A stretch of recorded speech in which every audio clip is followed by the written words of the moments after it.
नमस्कार मेरे प्यारे श्रोताओं, आज मैं आपके लिए एक अनोखी कहानी लेकर आई हूँ जो आपके दिल को छू जाएगी। तो बिना देर किए चलिए कहानी शुरू करते हैं। बहुत पहले की बात है। सनातन चौधरी सुंदरगढ़ के पुराने निवासी थे। उनके पूर्वजों ने सुंदरगढ़ की रियासत संभाली थी, परंतु समय के साथ रियासतें विलीन हो गई।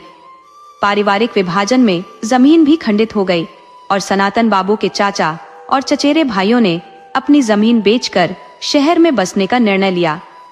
अब वहां केवल सनातन बाबू अपनी पुश्तैनी हवेली में रहते थे, जिसमें लगभग 30 कमरे और 20 एकड़ जमीन थी। सनातन बाबू अविवाहित थे और उनके साथ केवल उनका पुराना नौकर रामदीन था। दिन भर मालिक और नौकर एक दूसरे के साथ बातें करते रहते थे। जमींदारी के हिसाब किताब के लिए सनातन बाबू ने एक मास्टर को रखा था, जो कि गणित पढ़ाता था और अपनी पत्नी के साथ रहता था। सनातन बाबू के पास एक दुर्लभ रक्त नीलम रत्न था, जिसकी विशेषता थी कि वह दिन में गुलाबी और रात में नीला हो जाता था। विश्व में ऐसे केवल 2 ही रत्न थे, एक ब्रिटिश म्यूजियम में और दूसरा सनातन बाबू के पास।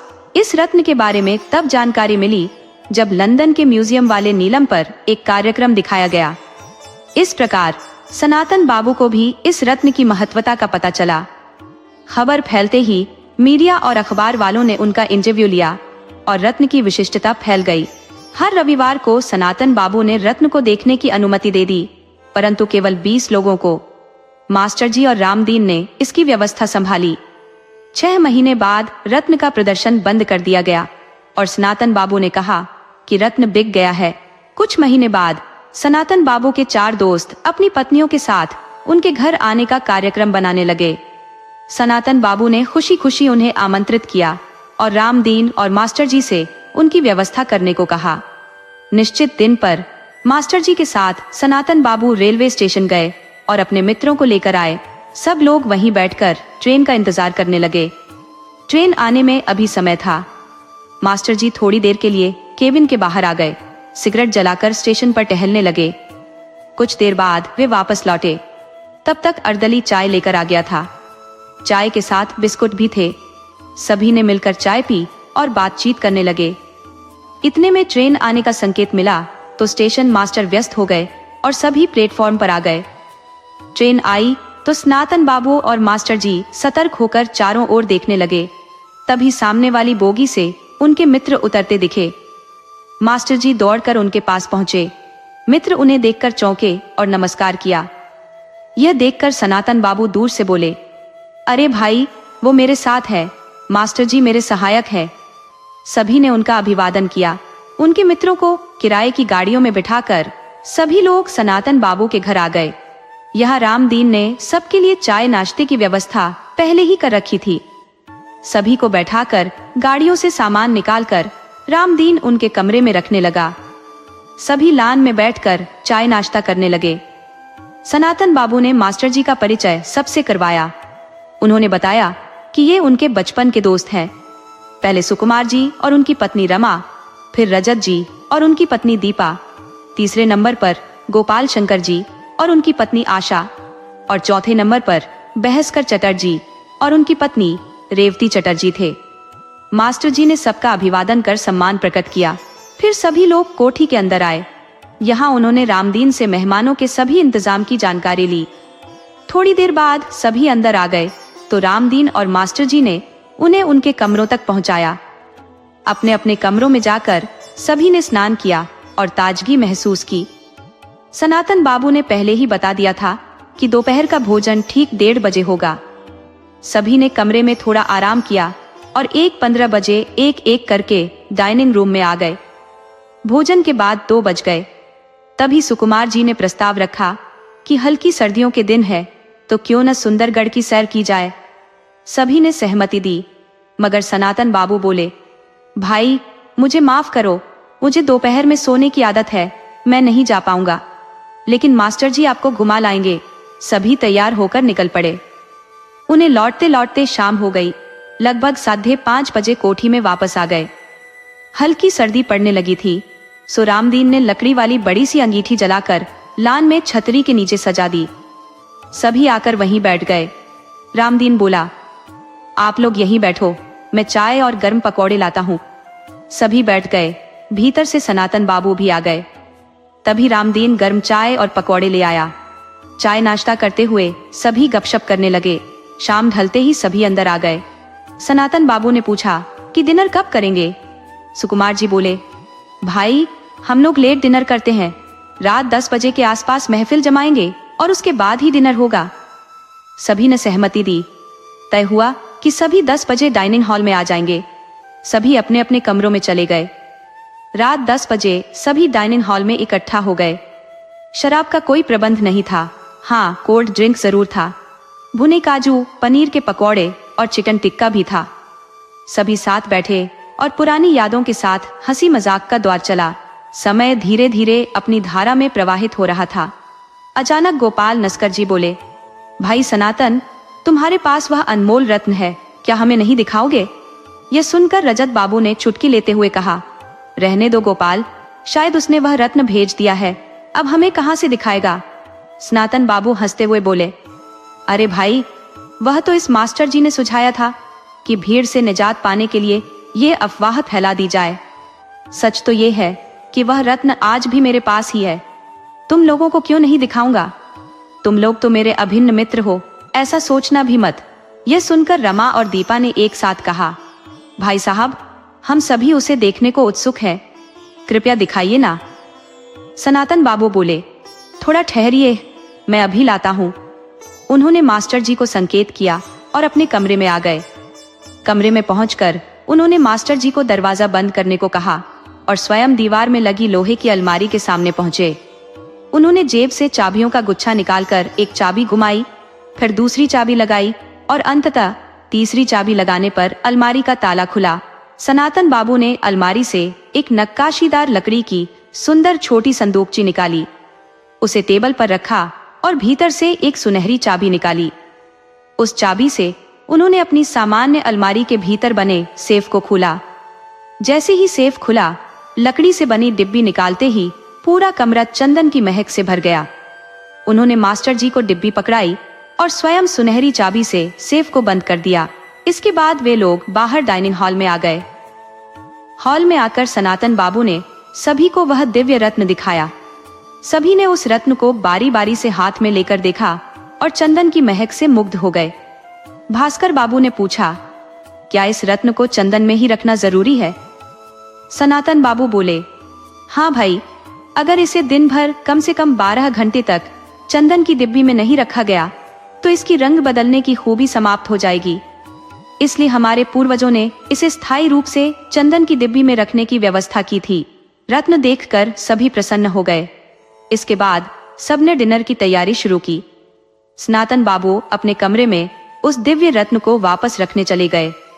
जैसे ही वे अपनी कुर्सी पर बैठे, लाइट चली गई।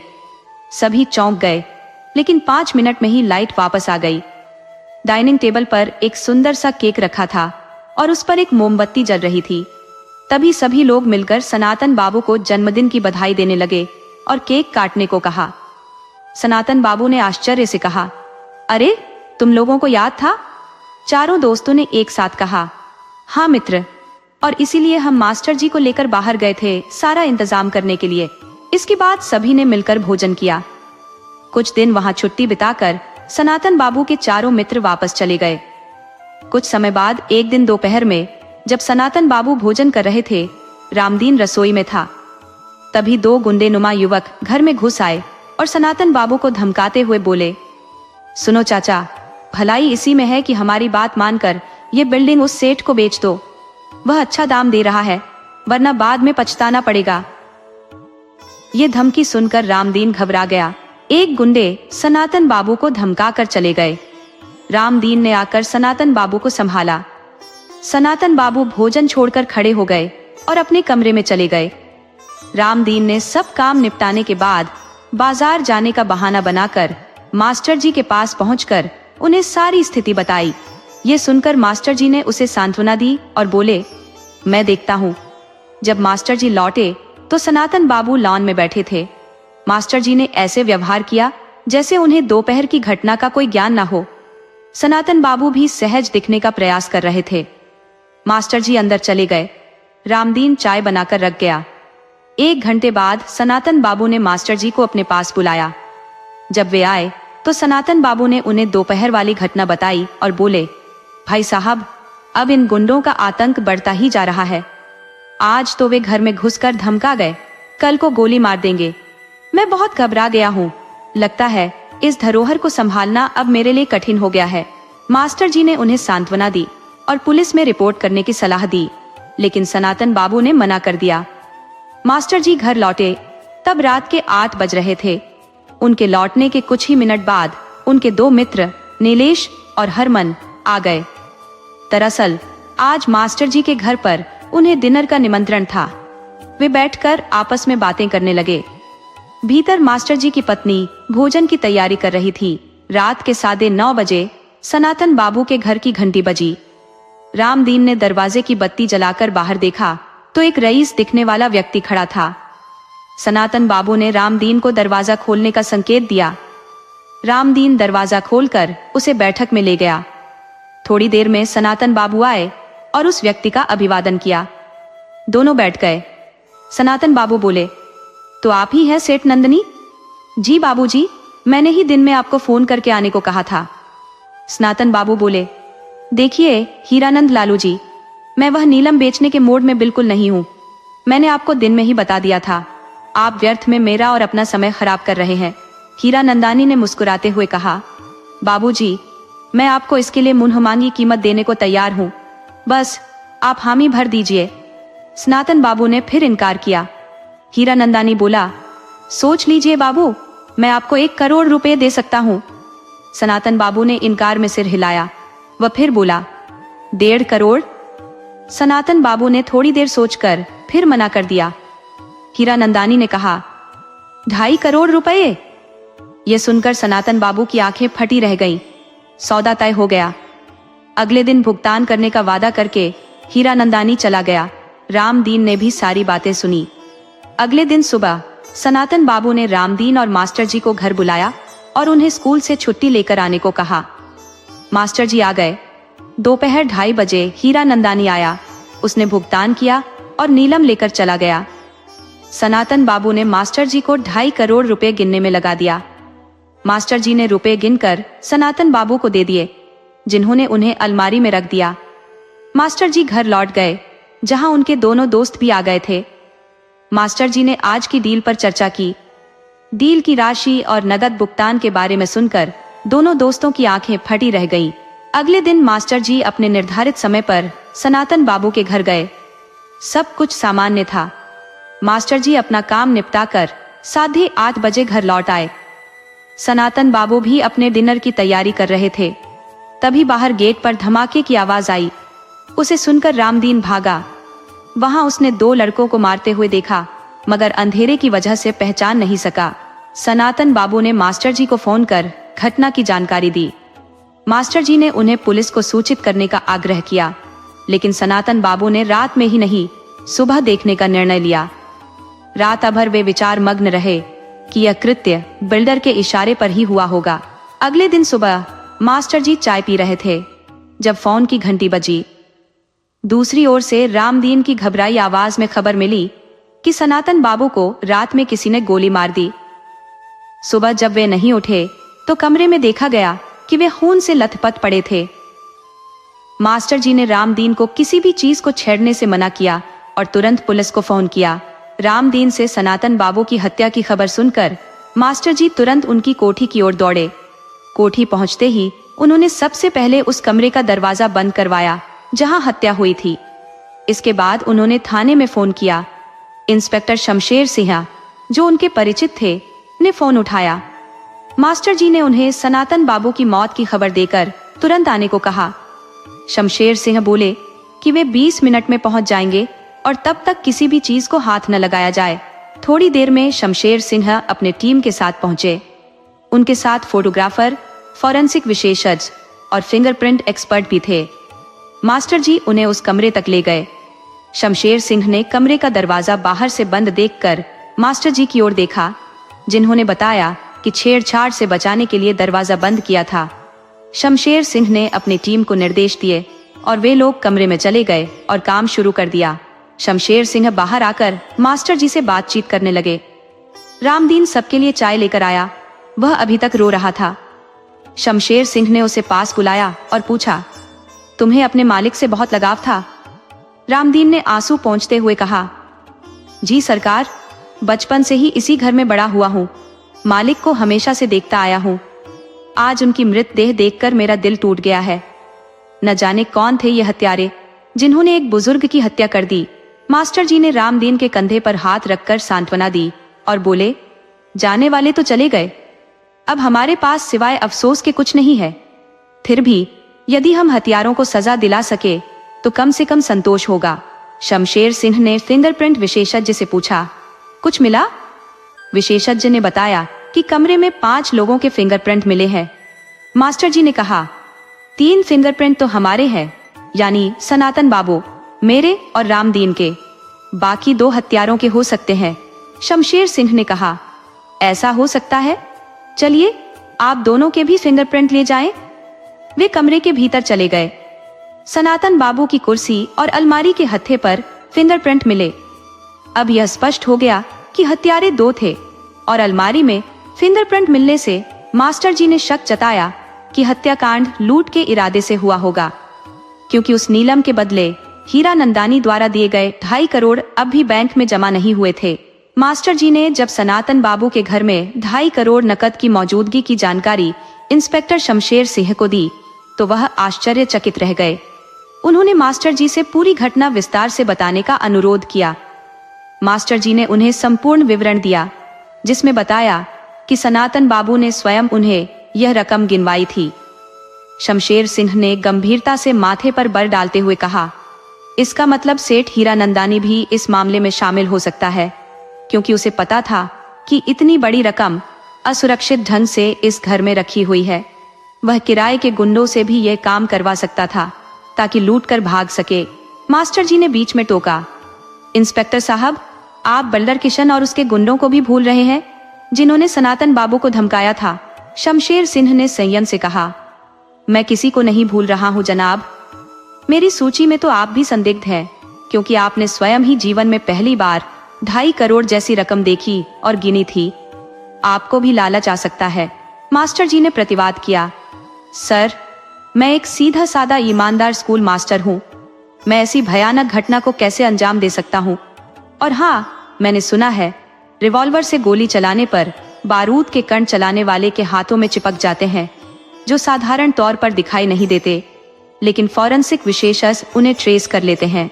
शमशेर सिंह ने गौर से मास्टर जी को देखा और कहा, चलिए आपकी जांच करवा ही लेते हैं, कम से कम एक संदिग्ध तो साफ हो जाएगा। मास्टर जी तैयार हो गए। फॉरेंसिक विशेषज्ञों ने उनके हाथों की जांच की और उन्हें निर्दोष पाया। मास्टर जी ने हाल में लगे वॉश बेसिन से अच्छी तरह हाथ धोए और रामदीन को आवाज दी। रामदीन के आने पर उन्होंने सबके लिए चाय लाने को कहा। रामदीन चाय लेकर आया। चाय पीते हुए इंस्पेक्टर शमशेर ने फिंगरप्रिंट विशेषज्ञ से सवाल किया, क्या बाकी 2 फिंगरप्रिंट पूरे घर में कहीं और भी मिले हैं? विशेषज्ञ ने बताया, नहीं, घर में नहीं, लेकिन जीने की रेलिंग और मुख्य दरवाजे की कुंडी पर मिले हैं। फॉरेंसिक विशेषज्ञ ने यह भी बताया कि सनातन बाबू को बहुत करीब से गोली मारी गई है और गोली उनके दिल के आर पार निकल गई है। उनकी मौत 10 घंटे पहले, यानी लगभग रात 2 बजे के बीच हुई है। ये सारी जानकारी शमशेर के साथ आए कांस्टेबल ने नोट कर ली। फॉरेंसिक और फिंगरप्रिंट विशेषज्ञ चले गए। इधर शमशेर सिंह ने रामदीन को बुलाया और मास्टर जी के साथ सनातन बाबू के कमरे में चले गए। सनातन बाबू का कमरा बहुत बड़ा था, लगभग 22 फुट बाय 25 फुट। उसमें 4 अलमारियां दीवारों पर बनी हुई थी। उनकी 2 विशाल लकड़ी की अलमारियां भी थी। उन अलमारियों में केवल कपड़ों का अंबार लगा था। शमशेर सिंह ने रामदीन और मास्टर जी से पूछा, आप लोग बता सकते हैं कि इन अलमारियों में क्या है? रामदीन ने सिर हिलाया और कहा, बाकी अलमारियां का तो नहीं बता सकता, लेकिन एक अलमारी मेरे सामने खोली गई थी जिसमें नीलम रखा गया था, इतना तो मैं जानता हूँ। शमशेर सिंह ने सिर हिलाकर कहा, अच्छा।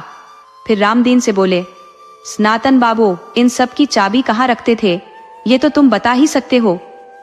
रामदीन ने हामी भरते हुए कहा, बाबू इन सब अलमारियों की चाबी अपने पास रखते थे। शमशेर सिंह ने एक एक अलमारी की जांच की। सभी बंद थी, सिवाय एक के जो खुली मिली। उसे देखकर मास्टर जी बोले, याद आया सर, मैंने रुपये गिनकर इसी अलमारी में रखे थे। ये हत्या केवल प्रॉपर्टी के लिए नहीं बल्कि लूट के लिए भी हो सकती है। ये लूट इस हत्या का अहम सुराग बन सकती है। मास्टर जी की बात सुनकर शमशेर सिंह ने सिर हिलाते हुए कहा, आप सही कह रहे हैं मास्टर जी।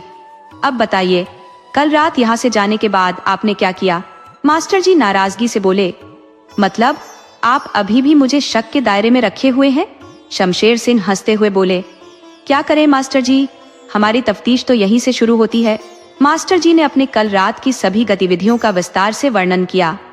शमशेर सिंह ने कहा, फिलहाल आपको शक के दायरे से बाहर करता हूँ। आइए अब हॉल में चलें। हॉल में पहुंचकर उन्होंने रामदीन को चाय लाने को कहा। रामदीन चाय लेकर आया। चाय पीते हुए शमशेर सिंह बोले, मास्टर जी, फॉरेंसिक टीम से क्लीन चिट मिल गई है। अब आप हमारे साथी बन गए हैं। आपको इस हत्याकांड का रहस्य खोलने में फ्री हैंड दे रहा हूँ।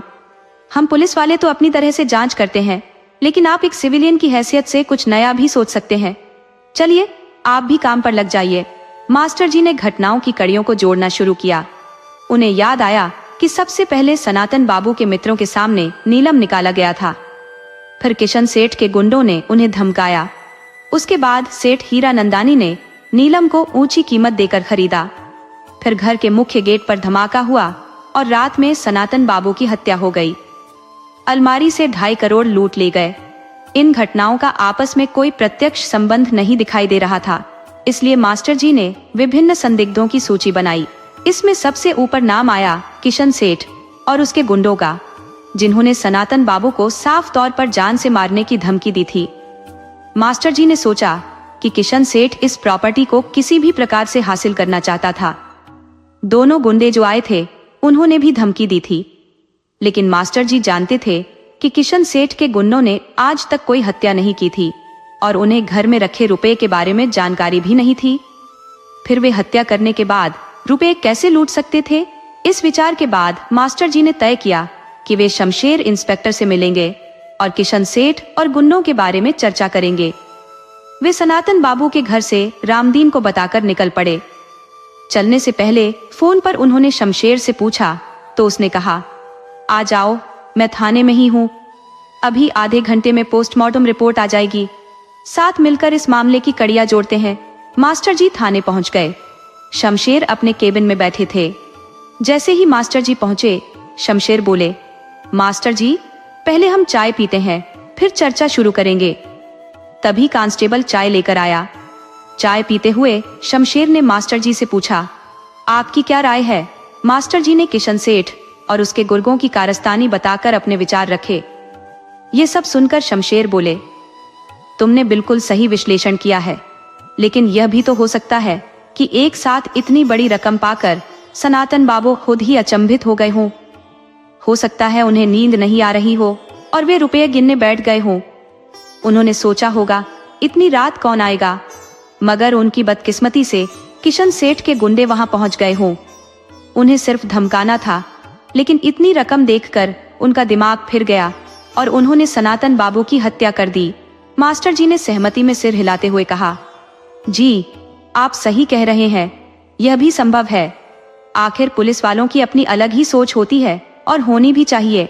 शमशेर सिंह ने मास्टर जी से कहा, आप सबसे पहले किशन सेठ और उसके गुंडों की तहकीकात करवाई, उनकी उस रात की गतिविधियों को जांचिए। शमशेर सिंह बोले, हाँ भाई, मैं इसकी व्यवस्था करवाता हूँ। अब तुम घर जाओ, सुबह से बहुत व्यस्त रहे हो, शायद घर का नाश्ता भी अब तक नहीं किया होगा, और तुम्हारी श्रीमती जी भी हम पुलिस वालों को कोस रही होंगी। मास्टर जी मुस्कुराकर बोले, नहीं थानेदार साहब, मेरी पत्नी सब समझती है और विशेषकर पुलिस वालों का बहुत सम्मान करती है। शमशेर सिंह मुस्कुराए और कहा, चलो फिर एक दिन आपके घर चाय पर आता हूँ। मास्टर जी मुस्कुराते हुए थाने से बाहर चले गए। शमशेर ने रामदीन की मदद से किशन सेठ और उसके गुंडों की पहचान करवाई और उन्हें ग्वालियर थाने में बुलाया गया। किशन सेठ ने उन दोनों को पहचानने से भी इनकार कर दिया। दोनों गुंडे चिल्लाकर बोले, थानेदार साहब, ये झूठ बोल रहा है। इसने हमें सनातन बाबू को धमकाने के लिए 5,000 दिए थे। और हम उसके ऑफिस में भी 2 बार गए थे। वहां का चपरासी भी हमें पहचानता है। चपरासी को बुलाकर उसने उन दोनों की पहचान करवाई और उसने भी हामी भरी कि ये लोग सेठ जी के पास आते थे। अब शमशेर ने किशन सेठ को धमकाया और उसे घटना की शाम से लेकर सुबह तक की गतिविधियों की जानकारी देने को कहा। सनातन बाबू की हत्या की बात सुनकर वह घबरा गया। किशन सेठ ने कहा, हाँ, मैं उनकी जमीन और कोठी खरीदना चाहता था, मगर वे बेचने को राजी नहीं थे। तब मैंने उन्हें धमकाकर प्रॉपर्टी बेचने पर मजबूर करने की सोची और इन दोनों का सहारा लिया। मगर मैं सच कहता हूँ, मुझे उस नीलाम की रकम या उन पैसों की कोई जानकारी नहीं थी। इन दोनों को यदि किसी प्रकार से भनक लगी हो तो मैं नहीं जानता। उसने अपनी उस दिन की सारी गतिविधियों की जानकारी इंस्पेक्टर को दे दी। शमशेर ने किशन सेठ की गतिविधियों का परीक्षण करवाया और उसकी बात सही निकली। उसे संतुष्ट होकर शमशेर ने छोड़ दिया, मगर उसके दोनों गुर्गों को अभी तक लॉकअप में रखा गया। शमशेर का मानना था कि हो सकता है किसी प्रकार से इन लोगों ने नीलाम की रकम की जानकारी पाली हो और लालच में आकर सनातन बाबू को लूटने की योजना बनाई हो। उनके विरोध करने पर उन्होंने सनातन बाबू की हत्या कर दी हो। शमशेर ने किशन सेठ को छोड़ने और उन दोनों गुंडों को रोक कर रखने की जानकारी मास्टर जी को फोन पर दे दी। यह सुनकर मास्टर जी सोचने लगे कि ये सिर्फ दोनों गुंडों का काम नहीं हो सकता। उनकी अकेले इतनी हिम्मत नहीं हो सकती, क्योंकि आज तक उन्होंने हल्की फुल्की लूटपाट के अलावा कोई बड़ी चोरी या डकैती नहीं की थी। फिर इतनी बड़ी रकम लूटने के बाद वे भाग नहीं सकते थे। मास्टर जी की नजर अब सेठ हीरानंदानी पर थी, जिन्होंने नीलाम खरीदा था और जिन्हें रकम घर पर होने की जानकारी थी। मास्टर जी ने सेठ हीरानंदानी पर ध्यान केंद्रित करना शुरू किया। उन्होंने शमशेर से पूछा, पोस्टमार्टम रिपोर्ट आ गई है क्या? शमशेर ने कहा, हाँ। जब मास्टर जी ने रिपोर्ट के बारे में पूछा तो शमशेर ने बताया, कोई नई बात नहीं पता चली। पॉइंट ब्लैंक रेंज से गोली सीने में लगी थी, जो मौत का कारण बनी। कोई छीनाज पट्टी या हाथापाई के निशान नहीं है। यह सुनकर मास्टर जी बोले, मतलब सनातन बाबू को पता ही नहीं चला कि हत्यारे कौन थे? शमशेर ने कहा, ऐसा नहीं है मास्टर जी। जब हम सनातन बाबू के कमरे की तलाशी ले रहे थे तब मुझे एक टूटा हुआ बटन दिखाई दिया। उस वक्त उसे मैंने कोई तवज्जो नहीं दी थी, परंतु उसे सीजर रिपोर्ट में दर्ज करा दिया। वह यही मालखाने में सनातन बाबू की चीजों के साथ ही होगा। ये बटन मिलने की बात आई गई हो गई। मास्टर ने शमशेर से कहा, मेरी नजर में अगले संदिग्ध सेठ हीरानंदानी है, क्योंकि उन्होंने ही पता किया था कि नीलम खरीदने के बाद उस रात सनातन बाबू के पास 2.5 करोड़ नकद रखे हुए थे, और हाँ, उन्हें उस अलमारी की भी जानकारी थी जहां पैसे रखे गए थे। शमशेर ने सेठ हीरानंदानी की गुप्त निगरानी शुरू करवा दी।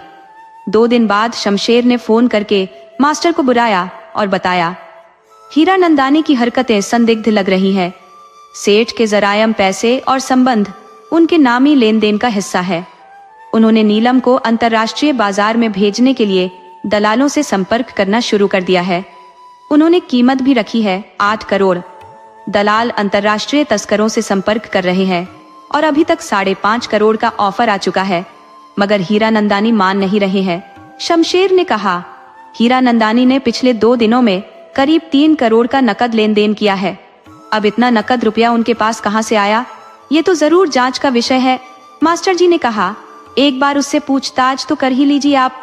इंस्पेक्टर बोला, इतना आसान नहीं होगा, उसके बड़े बड़े अधिकारियों से संबंध है। मास्टर जी बोले, उसे सीधे ना बुलाकर पुलिसिया हथकंडों से उठा लो। इंस्पेक्टर हंस दिया और बोला, मास्टर तुम मुझे मरवाओगे? फिर बोला, आइडिया बुरा नहीं है, चलो देखते हैं। रात करीब 10 बजे हीरानंदानी नजदीकी शहर के एक होटल से बाहर निकला। होटल से निकलकर अपनी कार में अकेले ही लौट रहा था। होटल के बाहर 2 कारें भी थी जो उसकी गाड़ी के साथ चल पड़ी। रास्ते में थोड़ा सा जंगल का इलाका पड़ा। तीनों कारें आगे पीछे चल रही थी। अचानक पीछे आ रही 2 कारों में से एक ने स्पीड बढ़ाई और हीरानंदानी की कार को ओवरटेक करके थोड़ी दूर जाकर रुक गई। हीरानंदानी ने भी ब्रेक लगा दिए, मगर रुकते रुकते उसकी गाड़ी आगे वाली गाड़ी से टकरा गई। टकराने के बाद 2 लड़के बाहर निकले और हीरानंदानी पर बरस पड़े। हीरानंदानी बार बार माफी मांग रहा था, मगर वे तो झगड़ने पर उतारू थे। उन्होंने हीरानंदानी को गाड़ी से बाहर खींचा और उसकी गाड़ी में तोड़फोड़ शुरू कर दी। तभी दूसरी गाड़ी से 2 युवक और उतरे और उनसे पूछा, क्या मामला है? लड़के बोले, आप लोग अपने रास्ते जाओ, हमारा हिसाब हम खुद चुकता करेंगे। दोनों युवकों ने पहले समझाने की कोशिश की, फिर एक एक झपट रसीद कर दी। वे लड़के भाग गए। युवकों ने हीरा नंदानी की कार की तरफ देखा और बोले, अरे आपकी गाड़ी तो चलने लायक भी नहीं रही, आप चाहें तो हम आपको लिफ्ट दे सकते हैं। हीरा नंदानी ने गाड़ी को देखा, फिर दोनों युवकों के साथ जाने के लिए राजी हो गया। रास्ते में बातों बातों में उन्होंने उससे उसके काम धंधे के बारे में पूछा। वो बोला, मैं छोटा मोटा हीरों का व्यापारी हूँ। तब उन्होंने रक्तवर्ण नीलम के बारे में पूछा तो हीरा नंदानी ने कहा, उसके बारे में सुना है। इस पर वे बोले, दरअसल हम उसे खरीदने में रुचि रखते हैं, अगर हमें उसका पता चल सके तो हम मुंह मांगे दाम देने को तैयार हैं। उनकी बातों से हीरा नंदानी में लालच उत्पन्न हो गया और उसने कहा, आप चाहे तो मैं आपको नीलम दिलवा सकता हूँ। दोनों युवक बहुत उत्साहित होकर बोले, आप बस हमें नीलम दिलवा दे, हम उसे तुरंत खरीदना चाहते हैं। हीरा नंदानी बोला, ठीक है, चलिए मैं आपको ले चलता हूँ। इस पर वे बोले, पहले हम अपने घर चलते हैं, कैश और कार्ड रखने, फिर चलते हैं। हीरा नंदानी उनकी बात मानकर तैयार हो गया और उसे लेकर वे एक बाहरी इलाके में बने बंगले में आ गए। दोनों ने हीरा नंदानी को आदर पूर्वक भीतर बुलाया। भीतर पहुंचते ही एकदम अंधकार छा गया। कुछ लोग उन तीनों पर झपट पड़े। आनन फानन में उन्हें पकड़कर कुर्सियों से बांध दिया गया और फिर लाइट आ गई। हीरा नंदानी ने आंखें मिचमिचाते हुए चारों तरफ देखा तो उसे आसपास कुछ नकाबपोश दिखाई दिए। सबके हाथों में रिवॉल्वर थी और उन्होंने उन लोगों को निशाने पर लिया हुआ था। हीरा नंदानी के बाजू में ही 2 कुर्सियों पर वे युवक भी बंधे हुए थे।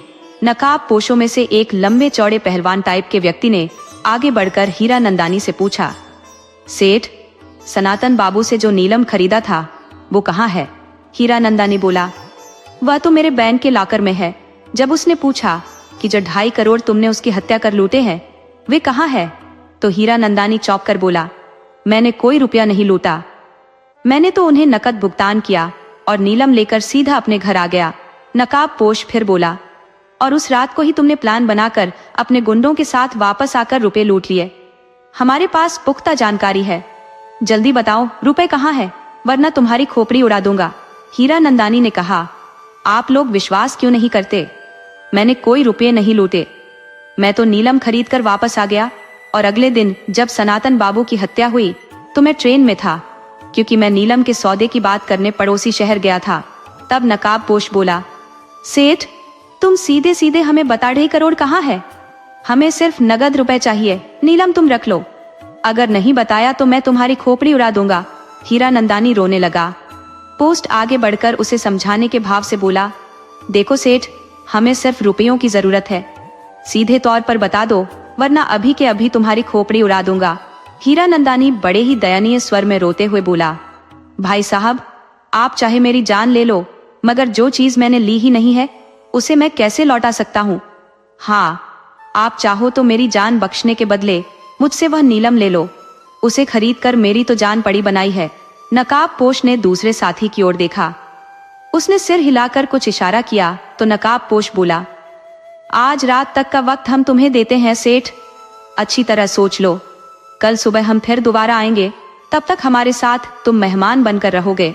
ये सुनकर वे दोनों युवक जिन्होंने हीरा नंदानी को लिफ्ट दी थी बोले, भाई, हमने तुम्हारा क्या बिगाड़ा है?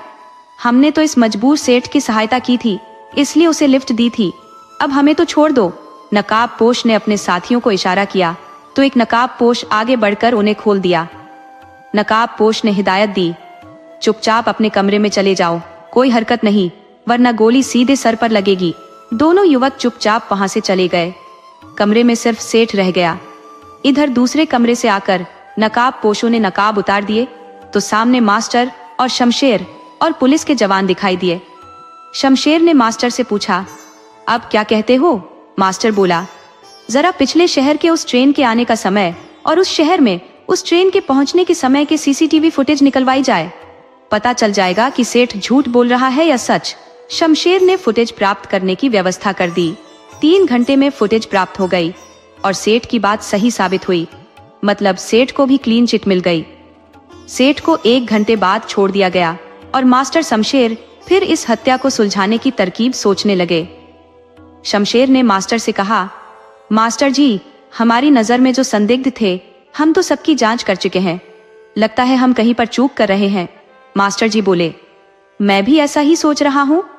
चलिए हम थाने चलते हैं और एक एक करके सभी प्राप्त सबूतों का फिर से विश्लेषण करते हैं।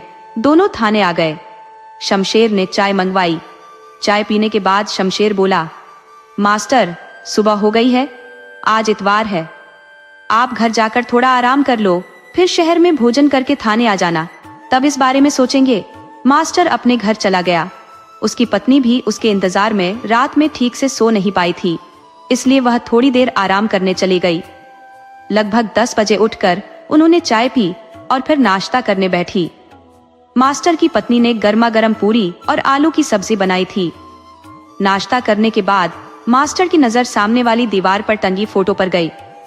वह लगभग 1 साल पुरानी फोटो थी।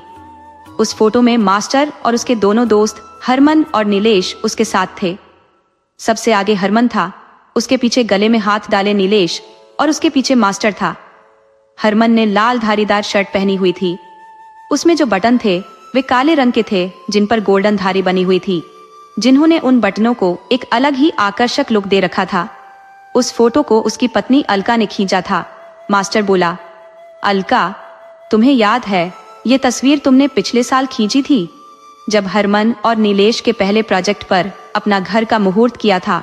अलका कहने लगी, हाँ याद आया, उस दिन हम सभी वहां गए थे। फिर कुछ याद करते हुए बोली, हाँ, उस रात में हमारे घर भोजन करते हुए वे लोग बता रहे थे ना कि आजकल उनकी साइट पर काम रुका हुआ है क्योंकि फंड की दिक्कत आ रही है। इन्वेस्टर्स मार्केट की मंदी को देखते हुए पीछे हट रहे हैं और उनके पास भी इतनी रकम नहीं है कि वे प्रोजेक्ट को चालू रख सके। हरमन भाई तो कह रहे थे कि उन्होंने अपनी सारी जमा पूंजी इस प्रोजेक्ट पर लगा दी है, और नीलेश भी बोल रहा था कि उसके पास अब पैसे नहीं बचे हैं। ऊपर से उन्होंने वहां मकान बुक करवाया है। वहां के मकान वाले भी दबाव डाल रहे हैं कि प्रोजेक्ट जल्दी से पूरा किया जाए। मास्टर को सारी बातें याद आ गई। खैर, नाश्ता खत्म होने के बाद ये टॉपिक भी खत्म हो गया। अलका ने पूछा, सनातन बाबू के हत्यारों का कुछ पता चला? मास्टर जी बोले, नहीं यार, अभी तक पुलिस अंधेरे में ही हाथ पैर मार रही है। जिन लोगों पर शक था सबको टटोलने के बाद भी खाली हाथ है, अभी कुछ भी पल्ले नहीं पड़ा। यह सुनकर अलका ने गहरी सांस ली और बोली, पता नहीं कौन मिशंस हत्यारे हैं जो एक भले मानस का खून कर छिप गए। मास्टर जी बोले, मैं भी यही सब सोच सोच कर परेशान हूँ। देखो, भगवान सहायता जरूर करेंगे। तभी टेलीफोन की घंटी बजी। अलका ने फोन उठाया। वह मास्टर से बोली, थाने से फोन है, शमशेर जी आपसे कुछ पूछ रहे हैं। मास्टर जी ने रिसीवर लेकर कहा, जी हुक्म कीजिए सरकार। उधर से शमशेर की आवाज आई, आराम कर लिया हो तो आ जाओ। मास्टर जी, आज सुबह सुबह उमस और उस पर एसपी साहब की डांट खाना बस रह गई है। सेठ जी के केस पर जल्दी से जल्दी कार्रवाई की जाए, वरना किशन सेठ और हीरा नंदानी के मामले में हमारी कार्य प्रणाली पर भी सवाल उठा रहे हैं। खासकर हीरा नंदानी के मामले में तो वे बिल्कुल ही फूट पड़े हैं। मेरा ट्रैक रिकॉर्ड बढ़िया है, वरना सस्पेंशन नहीं तो ट्रांसफर तो निश्चित ही था। उन्होंने मुझे 3 दिन का वक्त दिया है।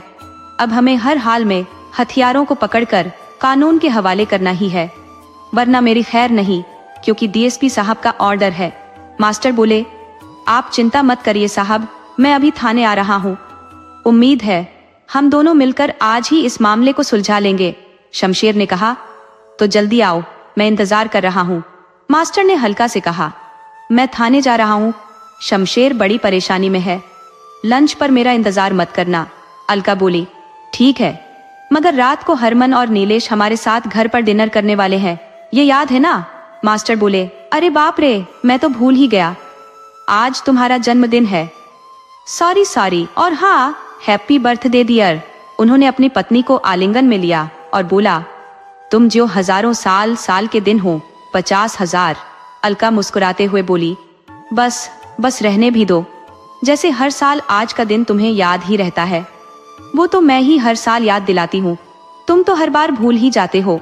मास्टर जी हाथ जोड़कर बोले, जो आ गया जहां पर ना।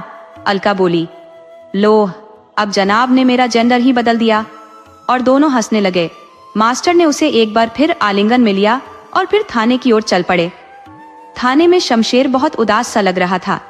मास्टर समझ गए कि उसे बड़ी डांट पड़ी है। वह उसके केबिन में आया और शमशेर ने बैठने का इशारा किया। थोड़ी देर मौन रहा, फिर मास्टर ने चुप्पी तोड़ी। थानेदार साहब, ये चुपचाप बैठे रहने से काम नहीं चलेगा। चलिए हम एक एक कर घटनाओं की कड़ियों को मिलाते हैं। जहां भी कड़ी मिसिंग लगी वहीं से शुरू करेंगे। शमशेर बोला, ठीक है। सबसे पहले सनातन बाबू के दोस्तों का अचानक इतने साल बाद आना, फिर जन्मदिन मनाकर उस नीलम को देखकर वापस जाना। मास्टर जी बोले, कहीं कुछ नहीं? शमशेर ने सिर हिलाया। मास्टर एक एक कर घटना की कड़ियां मिलाते रहे। शमशेर हामी भरता रहा, मगर नतीजा फिर भी विफल रहा। मास्टर बोले, आखिर हमसे चूक कहाँ हो रही है? हम हर कड़ी परफेक्ट थे। तभी उन्हें याद आया कि किशन सेठ नहीं, जोधा गुंडे अभी भी पुलिस के कब्जे में है। उन्होंने शमशेर से कहा, गुंडों को बुलाओ और हाँ, उन्हें बिल्कुल डराना नहीं, बस मुझे कुछ सवाल करने देना। इंस्पेक्टर कहने लगा, ठीक है। मास्टर बोले, ऐसा करो, एक प्राइवेट गाड़ी में उन दोनों को बिठाओ और सिर्फ हम दोनों उस गाड़ी में रहेंगे। तुम गाड़ी चलाना, मैं उनसे जानकारी लूंगा। शमशेर ने सारी व्यवस्था कर ली। वह उन दोनों गुंडों को लेकर रवाना हो गए और मास्टर के कहने पर शमशेर गाड़ी शहर के बाहर ले चला। बाहर जंगल की ओर गाड़ी मुड़ी तो दोनों गुंडे घबराकर पूछने लगे, साहब हमें कहाँ ले जा रहे हो?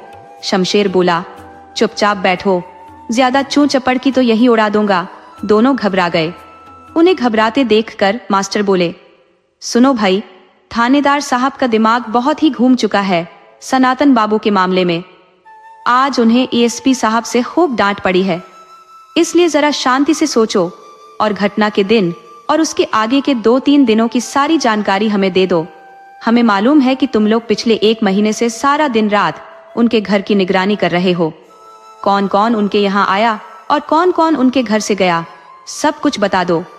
अगर कुछ भी गलत बोले तो ये पागल अफसर तुरंत गोली चला देगा। मास्टर की बात सुनकर दोनों और घबरा गए। उन्होंने एक दूसरे को देखा और आंखों आंखों में कुछ इशारे किए, फिर एक एक कर सवाल कहने लगे। मास्टर जी गौर से सब सुन रहे थे। उन दोनों ने बताया कि ज्यादातर उस घर में कोई आता जाता नहीं, मगर सेठ हीरा नंदानी जरूर वारदात के 2 दिन पहले रात में सनातन बाबू से मिलने आया था। उस दिन के बाद से रामदेव, जो अधिकतर अपने घर की चारदीवारी में समय व्यतीत करता था, अचानक अनजाने स्थानों की ओर अग्रसर होने लगा। उन्होंने बताया, पहले तो हमें कुछ असामान्य लगा। ये व्यक्ति जो वर्षों से घर से बाहर नहीं निकला था, अब कहाँ जा रहा है? उन्होंने उसका पीछा किया और पाया कि वह अपने घर प्रोजेक्ट वाली साइट पर गया था। यह सुनकर मास्टर चौंक गए। उन्होंने पूछा, वह वहां किससे मिलने गया था या मकान खरीदने की सोच कर गया था? इस पर उन्होंने जवाब दिया, हम नहीं बता सकते, पर वह सिर्फ ऑफिस में ही गया था। और 20 मिनट बाद जब वह वहां से निकला तो साइट का एक मालिक उसे बाहर तक छोड़ने आया। ये जानकारी मास्टर और शमशेर को स्तब्ध करने के लिए पर्याप्त थी। मास्टर ने अर्थपूर्ण नजरों से शमशेर को देखा और उसने भी सहमति में सिर हिलाया। मास्टर ने पूछा, क्या तुमने और कुछ देखा? उन्होंने बताया, उसी दिन रामदीन दोबारा उसी जगह पर गया और 5 मिनट में लौट आया। बाहर आते हुए वह चारों ओर चौकन्नी नजरों से देखता रहा, जैसे उसे डर था कि कोई उसे देख न ले। इस जानकारी पर मास्टर और शमशेर एक बार फिर चूक गए। शमशेर ने गाड़ी में जोर से ब्रेक मारी। गाड़ी एक आवाज के साथ झटका खाकर रुक गई। शमशेर बोले, कितनी बार रामदीन वहां गया? तो उनमें से एक ने बताया, अगले दिन वह सिर्फ एक बार वहां गया, मगर उस दिन दोनों ही मालिक वहां नहीं थे, सो वह चुपचाप लौट आया। मास्टर बोले, तो सनातन बाबू की हत्या के बाद रामदीन की कोई विचित्र गतिविधि दिखाई दी थी? इस पर वे एक साथ बोले, वैसे तो कोई खास नहीं, मगर हत्या वाले दिन रामदीन बाजार के बीचों बीच लगभग 15 मिनट खड़ा रहा। उसने न तो किसी दुकान का रुख किया और न ही कुछ खरीदा, मगर फिर अचानक अपने घर के एक मालिक को देखकर उसने सिर को हल्का झटका दिया और वापस लौट आया। ये बातें सुनकर मास्टर बोले, थानेदार साहब, इन लोगों ने आपको सारी जानकारी दे दी है, अब इनकी कोई जरूरत नहीं। ये सुनते ही दोनों गिड़गिड़ाते हुए बोले, साहब हमें मत मारना, हमारे छोटे छोटे बच्चे हैं, वे अनाथ हो जाएंगे। इस पर मास्टर बोले, अरे पागलों, मैं तो इनसे तुम्हें छोड़ देने के लिए कहने जा रहा था। ये सुनकर शमशेर भी हंस पड़े और बोले, जाओ भागो यहाँ से, मगर हाँ, अब आगे से गुंडागर्दी नहीं चलनी चाहिए, वरना इस बार एनकाउंटर करके ही छोड़ूंगा। गाड़ी की दिशा तेजी से थाने की ओर मोड़ दी गई। थाने पहुंचकर शमशेर बोले, यार मास्टर, इन लोगों की बातों से तो ये लगता है कि कुछ खिचड़ी पक रही है, मगर हत्या की गुत्थी अब भी नहीं सुलझ रही। अभी हमारे पास रामदीन के खिलाफ कोई पुख्ता सबूत नहीं है और न ही उन बिल्डरों के खिलाफ, इसलिए हम खाली हाथ ही हैं। उधर मास्टर कुछ और ही सोच रहे थे। उन्होंने शमशेर से मौके पर मिली वस्तुओं को देखने की इच्छा व्यक्त की। संजय उन्हें मालखाने में ले गया और मौके पर मिली वस्तुओं को दिखाया। शमशेर ने देखा, अलग अलग पॉलीपैक में सारी वस्तुएं रखी थी। 2 बुलेट के खाली खोल, एक बड़ा चमड़े का बैग जिसमें दस्तावेज थे, उस अलमारी की चाबी जिसमें रुपये रखे थे, सनातन बाबू की चप्पल, कांसे का गिलास, एक बढ़िया बोन चाइना की क्वार्टर प्लेट और एक छोटा सा कमीज का बटन। मास्टर ने सारी चीजें बड़ी गौर से देखी, मगर कुछ भी संदिग्ध नहीं पाया। फिर वे लोग शमशेर के केबिन में वापस आ गए। मास्टर बोले, भाई, एक बढ़िया चाय और कुछ हल्का फुल्का नाश्ता मंगवा लो। जमशेद ने तुरंत कांस्टेबल को वह सब लाने के लिए कहा। शमशेर चुपचाप इंतजार कर रहा था कि मास्टर कुछ बोलेगा, लेकिन मास्टर ने उन वस्तुओं के बारे में एक शब्द भी नहीं कहा, बल्कि शमशेर से बोले, थानेदार साहब, आज रात मेरे घर डिनर पर आओ, मेरी पत्नी अलका का जन्मदिन है। शमशेर बोले, मास्टर, या नौकरी पर बने रहना है और तुम डिनर पर बुला रहे हो? मजाक छोड़ो और सोचो क्या करना है। मास्टर बोले, सब भगवान पर छोड़ दो, क्या पता वह किस रूप में तुम्हारी सहायता कर दे। तुम तो टेंशन फ्री होकर रात को डिनर पर आओ, और हाँ, हाथ में फोर्स तैयार रखना, रात में फोर्स को तैयार रखना, शायद भगवान तुम्हारी मदद कर दे। शमशेर बोले, पहले यह मत पूछो और सच बताओ, तुम्हें कोई लीड मिली है क्या? मास्टर बोले, नहीं भाई, मैं तो फिलहाल इस बारे में सोच ही नहीं रहा हूँ, बल्कि बीवी को आज क्या उपहार दूं ये सोच रहा हूँ। वह शमशेर से विदा लेकर चले गए। निकलने से पहले बोले, थानेदार साहब, आते वक्त अपने साथ रामदीन को भी ले आना, मैंने भी उसे निमंत्रण दिया है। शाम को मास्टर के घर पर एक एक करके मेहमान आने लगे। सबसे पहले हरमन और नील आए। हरमन ने आज मास्टर के अनुरोध पर वही शर्ट पहनी थी जिसे वे उन तीनों दोस्तों की फोटो में पहने हुए थे। दरअसल यह शर्ट मास्टर की बहुत फेवरेट थी और खास मौकों पर वह हरमन को यही शर्ट पहनने के लिए कहता था, इसलिए हरमन ने आज भी उनके अनुरोध को स्वीकार करके पहन ली। फिर थोड़ी देर बाद ही शमशेर अपने साथ रामदीन को लेकर आ गए। उनके पीछे एक व्यक्ति और थोड़ा सहमा हुआ सा आया। उसे देखते ही मास्टर बोले, अरे मुश्ताक, आओ भाई, संकोच मत करो, इसे अपना घर समझो। वह थोड़ा सकुचाते हुए भीतर आ गया। उसे आते देखकर सभी ने उसे अपरिचित नजरों से देखा, सिवाय रामदीन के। ये देखकर मास्टर बोले, मैं परिचय करवा दूं, ये मेरा परिचित है, इसका नाम मुश्ताक है, पेशे से ऑटो ड्राइवर है और मेरे खास अनुरोध पर आज इस पार्टी में शामिल हुआ है। शमशेर ने उसे घूर कर देखा तो बेचारा एकदम सहम सा गया। ये देखकर मास्टर बोले, थानेदार साहब, इस वक्त आप कृपया पुलिसिया तेवर छोड़कर सामान्य हो जाइए। यह सुनकर सब हंसने लगे। पार्टी शुरू हो गई। चाय नाश्ता के साथ गपशप और उपहार देने का सिलसिला चलने लगा। थोड़ी देर बाद शमशेर की निगाहें मास्टर पर टिक गईं। मास्टर ने हल्के से सिर हिलाकर उसे दिलासा दिया। तभी अलका बोली, चलो, भीतर वाले कमरे में खाने की व्यवस्था की गई है। सब लोग भीतर आ गए। खाना खाकर सब लोग उसी कमरे में बैठ गए। बाहर ठंड का एहसास पड़ने लगा था। अलका ने मास्टर को इशारे से मुख्य द्वार बंद करा दिया और शमशेर से रहा नहीं गया। वह बोले, मास्टर, पार्टी खत्म होने को आई, अब तो बताओ कि हम सबको इस प्रकार इकट्ठा करने की क्या वजह है? क्योंकि मैं जान गया हूं कि आज भाभी जी का जन्मदिन नहीं है, बल्कि अगले महीने है। आज जब मैं अपनी पर्सनल डायरी पलट रहा था, तभी महत्वपूर्ण तारीखों पर नजर पड़ी और देखा कि भाभी जी का जन्मदिन अगले महीने है। मास्टर बोले, थानेदार बाबू, तुम्हारी अक्ल की दाद देता हूँ। सचमुच आज अलका का जन्मदिन नहीं है, बल्कि आज की पार्टी तुम्हारी जीत की खुशी में है। क्योंकि तुम्हें इस पार्टी में सनातन बाबू के हत्यारों को गिरफ्तार करना है। ये सुनकर शमशेर चौंक पड़े और बोले, मास्टर, तुम्हारा दिमाग तो ठीक है ना? इस वक्त कौन है? सभी तो जाने पहचाने लग रहे हैं। मास्टर बोले, पहले थाने फोन करके फोर्स बुलवा लो। शमशेर ने थाने फोन कर दिया। उधर सब आपस में फुसफुसाने लगे। सिर्फ मुश्ताक ही बेचारा अलग थलग खड़ा था। शमशेर अचानक उस पर झपटा।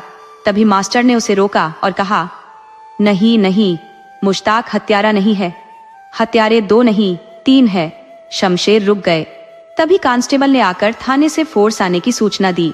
मास्टर बोले, थानेदार साहब, हरमन, नीलेश और रामदीन को गिरफ्तार कर लो, यही हत्यारे हैं। सब लोग चौंक पड़े। इधर ये तीनों भागने की कोशिश करने लगे, मगर शमशेर के इशारे पर सिपाहियों ने उन्हें पकड़ लिया। शमशेर बोले, पूरी बात बताओ मास्टर। मास्टर ने बताया, इस हत्याकांड की योजना 3 हफ्ते पहले ही बनाई गई थी। जब से रामदीन को उस नीलम के बारे में पता चला, दरअसल रामदीन सनातन बाबू का बहुत ही विश्वास पात्र नौकर था और सनातन बाबू के दोस्तों से नीलम की तारीफ और उसकी दुर्लभता के बारे में सुन चुका था। रामदीन को अपना घर प्रोजेक्ट में मकान लेने की इच्छा थी। मकान की कीमत सुनकर वह घबरा गया और वापस लौटने की सोच रहा था, मगर उसने सोचा कि एक बार मालिक लोगों से मिल लो, शायद कुछ राहत मिल जाए। वह उनके ऑफिस की ओर गया तो बाहर से उसने हरमन और नीलेश की बातें सुन ली। हरमन और नीलेश आपस में चर्चा कर रहे थे कि फंड की कमी के कारण प्रोजेक्ट रुक गया है। जल्दी से पैसों की व्यवस्था नहीं हुई तो लाखों का नुकसान हो जाएगा। ये सुनकर रामदीन के दिमाग में एक ख्याल आया। उसने उनके केबिन में जाकर उनसे मुलाकात की और उन्हें उस दुर्लभ नीलम के बारे में बताया और बोला कि उसे लूटने में वह उनकी मदद कर सकता है। बदले में उसे नीलम का 1/3 दाम और एक मकान दिया जाए। इन दोनों ने सोचने का समय मांगा। 1 हफ्ते बाद वे तैयार हो गए, प्लान बनाने लगे। तभी उनके भाग्य से सेठ हीरा नंदानी ने नीलम 2.5 करोड़ में खरीद लिया और उसी रात उनका लूट का प्रोग्राम था। सो रामदीन ने मुख्य दरवाजा खुला छोड़ दिया और खुद भी उस दिन वहीं रुक गया। आधी रात में नीलेश और हरमन पहुंचे और सनातन बाबू को धमकाया। इनके साथ रामदीन को देखकर सनातन बाबू चौंके थे, इसलिए उनके चेहरे पर आश्चर्य के भाव थे। हरमन ने जब उनसे चाबी छीनने की कोशिश की, तभी हाथापाई में उनके साइड का बटन टूट कर गिर गया। आज आप देख सकते हैं कि हरमन की शर्ट में एक बटन अनमैच्ड लगा हुआ है। नीलेश ने गोलियां चलाई तो रामदीन ने अलमारी खोलकर नीलम उन्हें सौंप दिया। शमशेर बोले, मुश्ताक का क्या रोल है? मास्टर बोले, मुझे इस केस को सुलझाने में सबसे बड़ी मदद मुश्ताक ने ही की है। पहली लीड उसी ने दी थी। दरअसल ये वही ऑटो ड्राइवर है जिसने 2 बार रामदीन को अपना घर की साइट पर और 1 बार हरमन के घर पर पहुंचाया था। शमशेर ने तीनों को गिरफ्तार कर लिया और मास्टर का धन्यवाद दिया। उसकी मदद से यह केस डेडलाइन से पहले ही हल हो गया। अगले दिन एसपी साहब ने शमशेर को बधाई दी और अखबारों में इस केस को हल करने वाले जीनियस के रूप में इंस्पेक्टर के गुणगान किए गए और उनकी तारीफ की गई।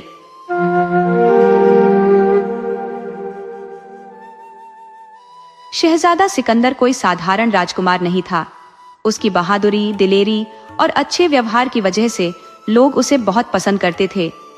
उसकी आंखों में एक खास चमक थी जो किसी को भी अपनी ओर खींच लेती थी। हर महफिल में उसकी मौजूदगी सबसे अलग होती थी, लेकिन उसे कभी किसी खूबसूरत लड़की की तरफ आकर्षण महसूस नहीं हुआ। यह सब तब बदला जब वह पहली बार शुमाला से मिला। एक दिन सिकंदर अपने शाही घोड़े पर सवार होकर जंगल के पास एक झील के किनारे आया। यह झील एक पुरानी कहानी की वजह से मशहूर थी। लोग कहते थे कि यह कोई साधारण जगह नहीं है, बल्कि परियों के नहाने की जगह है। लेकिन सिकंदर ऐसी बातों पर विश्वास नहीं करता था। उस दिन हवा में एक अजीब सा सुकून था। झील का पानी इतना साफ था कि उसमें आसमान का प्रतिबिंब दिखाई दे रहा था। सिकंदर घोड़े से उतरकर पानी को देखने लगा। तभी एक आवाज आई, तुम कौन हो? सिकंदर ने जिंदगी में बहुत सी आवाजें सुनी थी, लेकिन यह आवाज बिल्कुल अलग थी। बहुत ही नरम और मधुर, ऐसी कि सुनने वाला बार बार सुनना चाहे। जैसे ही सिकंदर ने मुड़कर देखा, वह खुद को संभाल नहीं सका। उसके सामने एक खूबसूरत लड़की खड़ी थी, जिसके गीले बाल उसकी कमर तक लहरा रहे थे। उसकी आंखें समंदर की गहराई जैसी थी और उसकी सफेद पोशाक हवा में लहरा रही थी। मैं सिकंदर हूँ, इस सल्तनत का शहजादा। लेकिन तुम कौन हो? सिकंदर ने हैरानी से पूछा। लड़की ने हल्की मुस्कान के साथ जवाब दिया, तुम्हारी दुनिया में मेरा नाम शुमाला है। सिकंदर की सांसें थम गई। वह यकीन नहीं कर पा रहा था कि वह वाकई एक परी से मिल रहा है। तुम इंसानों की दुनिया में क्या कर रही हो? उसने पूछा। मैं यहाँ अक्सर आती हूँ। तुम्हारी दुनिया मेरे लिए नई नहीं है, लेकिन आज पहली बार किसी इंसान ने मुझे देख लिया, शुमाला ने कहा। उसकी आंखों में एक हल्की सी चमक थी। सिकंदर ने महसूस किया कि उसके दिल की धड़कन तेज हो रही है। यह मुलाकात बहुत छोटी थी, लेकिन इसने सिकंदर के दिल में एक अनोखा एहसास जगा दिया। उसके बाद सिकंदर हर रात उसी झील के किनारे जाने लगा। शुमाला को यह जानकर हैरानी हुई कि वह उसे देखने के लिए बार बार आता था। धीरे धीरे दोनों के बीच बातचीत होने लगी। शुमाला ने सिकंदर को परियों की दुनिया की कहानियां सुनाई और सिकंदर ने उसे इंसानों की दुनिया के किस्से बताए। जब वह हंसती तो ऐसा लगता जैसे झरनों की आवाजें गूंज रही हो। जब वह बोलती तो लगता जैसे हवा में मिठास घुल रही हो। सिकंदर का दिल कब उस खूबसूरत परी के प्यार में पड़ गया, उसे खुद भी पता नहीं चला। और शुमाला, जिसने कभी किसी इंसान को इतने करीब से नहीं देखा था, सिकंदर के अच्छे व्यवहार और प्यार में खोती चली गई। लेकिन इस प्यार के रास्ते में एक बड़ी मुश्किल थी।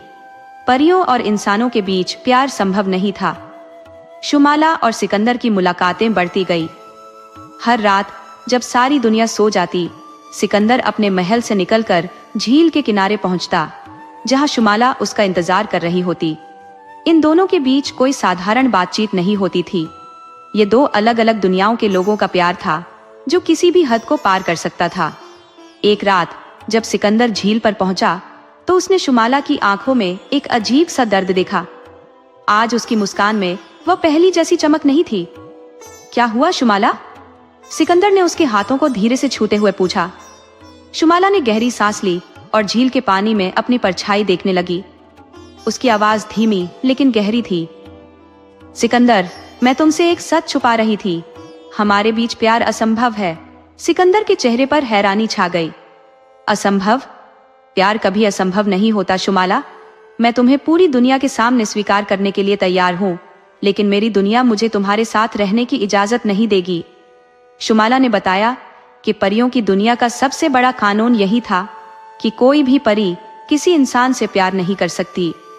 अगर कोई ऐसा करती है तो उसे परियों की दुनिया से निकाल दिया जाता है। सिकंदर ने चुपचाप उसकी बात सुनी, लेकिन कुछ पल बाद उसकी आंखों में वही पुरानी दृढ़ता लौट आई। अगर तुम मेरी नहीं हो सकती तो मैं परियों की दुनिया जाने के लिए तैयार हूँ, उसने बिना डरे कहा। शुमाला की आंखें नम हो गई। तुम नहीं जानते, परियों की दुनिया का सफर इंसानों के लिए आसान नहीं है। वहाँ का वातावरण, वहाँ के नियम, वहाँ की परंपराएं, कोई भी तुम्हें स्वीकार नहीं करेगा। और अगर उन्हें हमारे प्यार का पता चला तो वे तुम्हें जिंदा नहीं छोड़ेंगे। इस रात के बाद शुमाला कई दिनों तक नहीं आई। सिकंदर हर रोज उसी झील के किनारे घंटों बैठा रहता, लेकिन शुमाला का कोई अता पता नहीं था। उसका दिल टूट रहा था, लेकिन उसे यकीन था कि यह प्यार इतनी आसानी से खत्म नहीं हो सकता। एक रात जब वह हमेशा की तरह झील के किनारे बैठा था, उसे हवा में हलचल महसूस हुई। वह मुड़ा और उसकी सांसें थम गई। शुमाला उसके सामने खड़ी थी, लेकिन उसकी आंखों में बहुत ज्यादा डर था। सिकंदर, हमें फौरन यहाँ से जाना होगा, शुमाला ने घबराई हुई आवाज में कहा। सिकंदर उसकी परेशान आंखों को देखकर चिंतित हो गया। क्या हुआ शुमाला, तुम इतनी परेशान क्यों हो? शुमाला ने इधर उधर देखा, जैसे उसे डर हो कि कोई उन्हें देख न ले। उसकी आवाज कांप रही थी। परियों की दुनिया में हमारे प्यार का राज खुल चुका है सिकंदर। बुजुर्ग दरबारी अफरीदोन ने बादशाह को सब कुछ बता दिया है।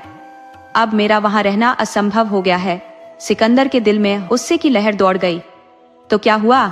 मैं तुम्हें अपने महल में ले चलूंगा, मैं पूरी दुनिया से लड़ जाऊंगा। लेकिन शुमाला ने उदासी से सिर झुका लिया। तुम नहीं जानते सिकंदर, इंसानों की दुनिया में कदम रखने से पहले ही परियों की दुनिया के नियम मेरा रास्ता रोक लेंगे। अगर मैं तुम्हारे साथ रहने का फैसला करती हूँ तो मुझे अपनी सारी शक्तियां खोनी होंगी। मैं सिर्फ एक साधारण इंसान बन जाऊंगी। और परियों की दुनिया मुझे हमेशा के लिए अपना दुश्मन समझ लेगी। सिकंदर ने शुमाला की उंगलियों को अपने हाथों में ले लिया। अगर तुम्हें अपनी परी होने की शक्तियां भी छोड़नी पड़े तब भी मैं तुम्हें स्वीकार करूंगा। क्या तुम मेरे साथ चलोगी? शुमाला की आंखों से आंसू छलक पड़े। क्या तुम मुझसे इतना प्यार करते हो सिकंदर? प्यार से बढ़कर शुमाला, ये मेरी आत्मा की पुकार है। मैं तुम्हारे बिना जी नहीं सकता। शुमाला ने गहरी सांस ली। तो फिर मुझे कुछ समय दो। मैं परीलोक जाकर सबको बताऊंगी कि मैंने सिकंदर को चुना है। अगर उन्होंने मुझे जाने दिया तो मैं हमेशा के लिए तुम्हारी हो जाऊंगी। सिकंदर ने उसे रोकना चाहा, लेकिन शुमाला ने अपना हाथ धीरे से छुड़ा लिया। मुझे जाना होगा सिकंदर, लेकिन मैं वादा करती हूँ, अगर हमारा प्यार सच्चा है तो कोई भी हमें अलग नहीं कर सकेगा। उस रात सिकंदर बहुत बेचैन रहा। बार बार उसे यह ख्याल सताने लगा कि अगर परीलोक वालों ने शुमाला को सजा दे दी तो क्या होगा? अगर वह कभी वापस नहीं आ सकी तो? लेकिन प्यार का सबसे बड़ा इम्तिहान धैर्य होता है, और सिकंदर को धैर्य रखना था। उसने आसमान की तरफ देखा, जहां चांद अपनी पूरी चमक के साथ जगमगा रहा था। शुमाला, मैं तुम्हारा इंतजार करूंगा।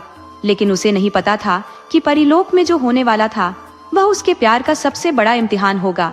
शुमाला जैसे ही परीलोक पहुंची, उसने महसूस किया कि सब कुछ बदल चुका था। जहां पहले उसके आने से हर तरफ खुशियां फैल जाती थी, अब वही परियां उसे अजीब नजरों से देख रही थी। कोई सिर झुकाए खड़ी थी, कोई कानाफूसी कर रही थी, और कुछ परियों की आंखों में गुस्सा साफ झलक रहा था। जैसे ही वह शाही महल के अंदर दाखिल हुई, बुजुर्ग दरबारी अफरीदून ने उसे रोक लिया। उनकी आंखों में सख्ती और नाराजगी थी। मल्लिका ए आली, आपको फौरन बादशाह ए परीलोक के सामने हाजिर होने का हुक्म दिया गया है। शुमाला को यह सुनकर झटका लगा, लेकिन उसने अपनी हिम्मत नहीं खोई। वह अपने कदमों को संभालती हुई अदालत की तरफ चल पड़ी। उस दिन अदालत में एक अजीब सा सन्नाटा था। सभी परियां वहां जमा थी और उनकी नजरों में हैरानी और गुस्से के मिले जुले भाव थे। शाही तख्त पर बैठे बादशाह ए परीलोक ने शुमाला को देखते ही भारी आवाज में कहा, क्या यह सच है कि तुमने एक इंसानी शहजादे से प्यार कर लिया है? शुमाला ने बिना किसी हिचकिचाहट के जवाब दिया, जी, यह सच है। मैंने सिकंदर से प्यार किया है और यह प्यार मेरी आत्मा का हिस्सा बन चुका है। अचानक अदालत में कानाफूसी होने लगी। परियों के लिए यह एक असंभव बात थी। एक मल्लिका जिसने परीलोक पर राज किया था, वह एक इंसान के लिए अपना सब कुछ छोड़ने को तैयार थी। बादशाह ए परीलोक ने गुस्से से कहा, क्या तुम्हें हमारे कानून याद नहीं? परीलोक की कोई भी परी इंसानों से प्यार नहीं कर सकती। यह एक गंभीर अपराध है। शुमाला की आंखों में आंसू आ गए, लेकिन उसकी आवाज अभी भी मजबूत थी। अगर यह प्यार अपराध है तो मैं इसे स्वीकार करती हूँ, लेकिन मेरा प्यार पवित्र है। मैंने सिकंदर से इश्क किया है, लेकिन कभी परीलोक के नियमों को नुकसान नहीं पहुंचाया। अफरीदून आगे बढ़े और बोले, लेकिन तुम्हारा इस तरह इंसानों की दुनिया में जाना हमारे कानूनों के खिलाफ है।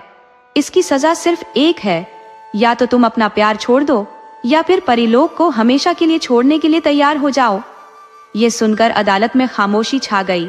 हर कोई शुमाला को देख रहा था। क्या वह परीलोक छोड़ने का फैसला करेगी? क्या वह अपने प्यार के लिए हर हद पार करने को तैयार होगी?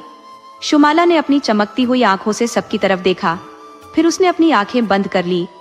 उसकी पूरी जिंदगी, उसकी मल्लिकाएं, उसका राज, सब कुछ एक तरफ और सिकंदर का प्यार एक तरफ।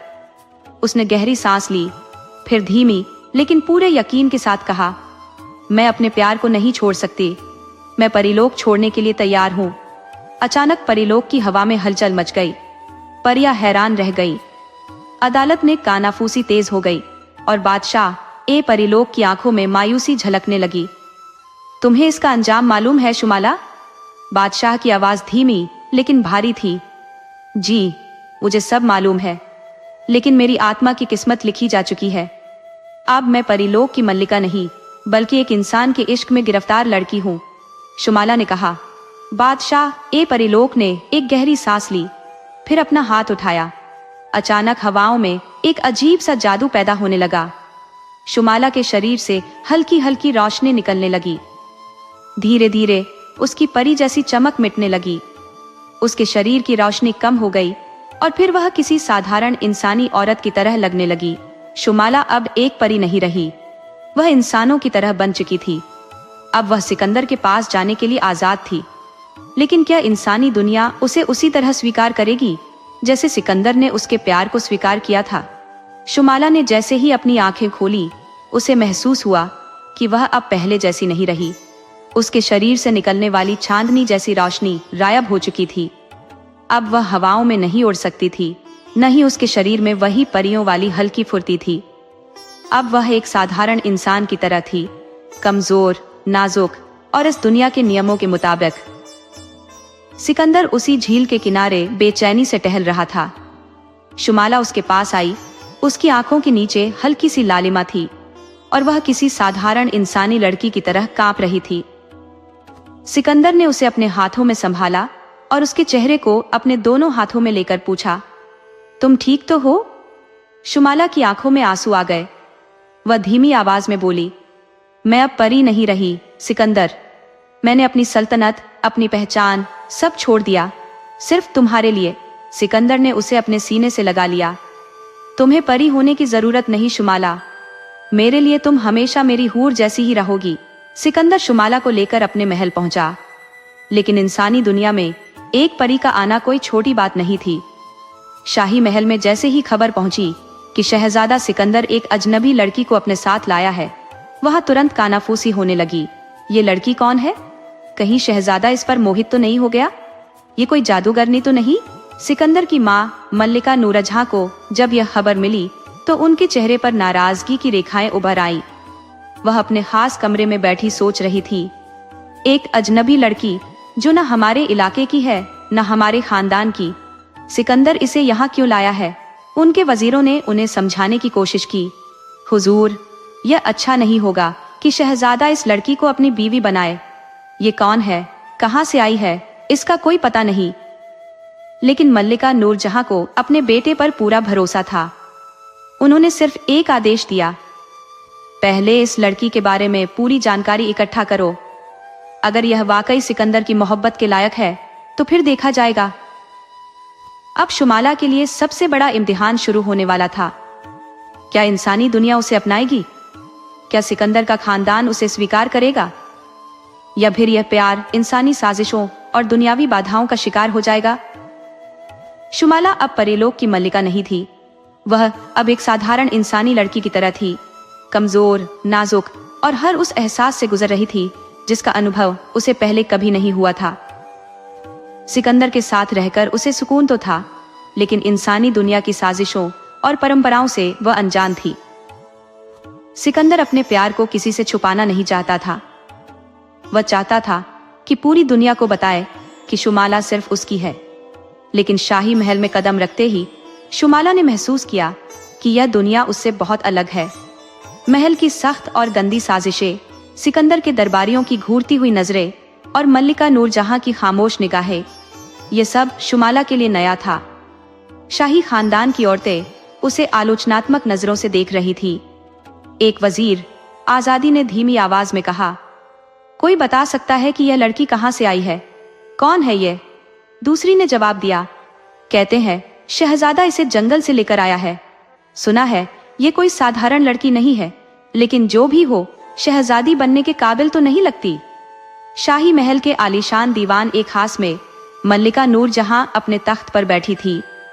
उनके चेहरे पर गंभीरता थी, लेकिन आंखों में सवाल झलक रहे थे। उनके चारों तरफ वजीर और कनीजें खड़ी थी। सिकंदर ने शुमाला का हाथ पकड़ते हुए कहा, अम्मी जान, ये शुमाला है।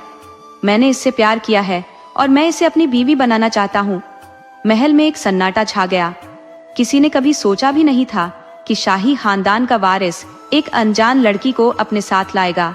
यह खबर मल्लिका नूरजहां तक भी पहुंची। उन्होंने शाही दीवान में शुमाला को बुलाया और सख्त आवाज में पूछा, तुमने हर इम्तिहान में कामयाबी हासिल की, लेकिन हम तुम्हारे अतीत से अब तक अनजान है। तुमने हमें यह नहीं बताया कि तुम्हारा असली संबंध किससे है। शुमाला को इस साजिश का अंदाजा था, लेकिन उसने गुस्से में आने के बजाय शांति से जवाब दिया, मल्लिका आलिया, मैं अपने प्यार के लिए अपनी पहचान छोड़ आई हूँ। मैं सिर्फ सिकंदर के लिए आई हूँ, किसी साजिश के लिए नहीं। सिकंदर को यह बात बहुत बुरी लगी कि लोग शुमाला पर शक कर रहे हैं। उसने गुस्से से दरबारियों की तरफ देखा और कहा, शुमाला का अतीत क्या है, इससे फर्क नहीं पड़ता। वह अब मेरी मोहब्बत और मेरे खानदान का हिस्सा है। अगर कोई यह सोच रहा है कि मैं इस शादी से पीछे हट जाऊंगा तो वह गलत फहमी में है। लेकिन मल्लिका नूरजहां को यह जवाब काफी नहीं लगा। उन्होंने सख्त लहजे में कहा, हमारी सल्तनत में कोई भी रिश्ता इतनी आसानी से नहीं होता। अगर यह सच्चा रिश्ता है तो इसे एक आखिरी इम्तिहान से गुजरना होगा। मल्लिका ने शुमाला को देखा और कहा, तुम्हें शाही कसम खानी होगी कि तुम जो कुछ कह रही हो वह हकीकत है। अगर तुम झूठ बोल रही हो तो यह रिश्ता यहीं खत्म हो जाएगा।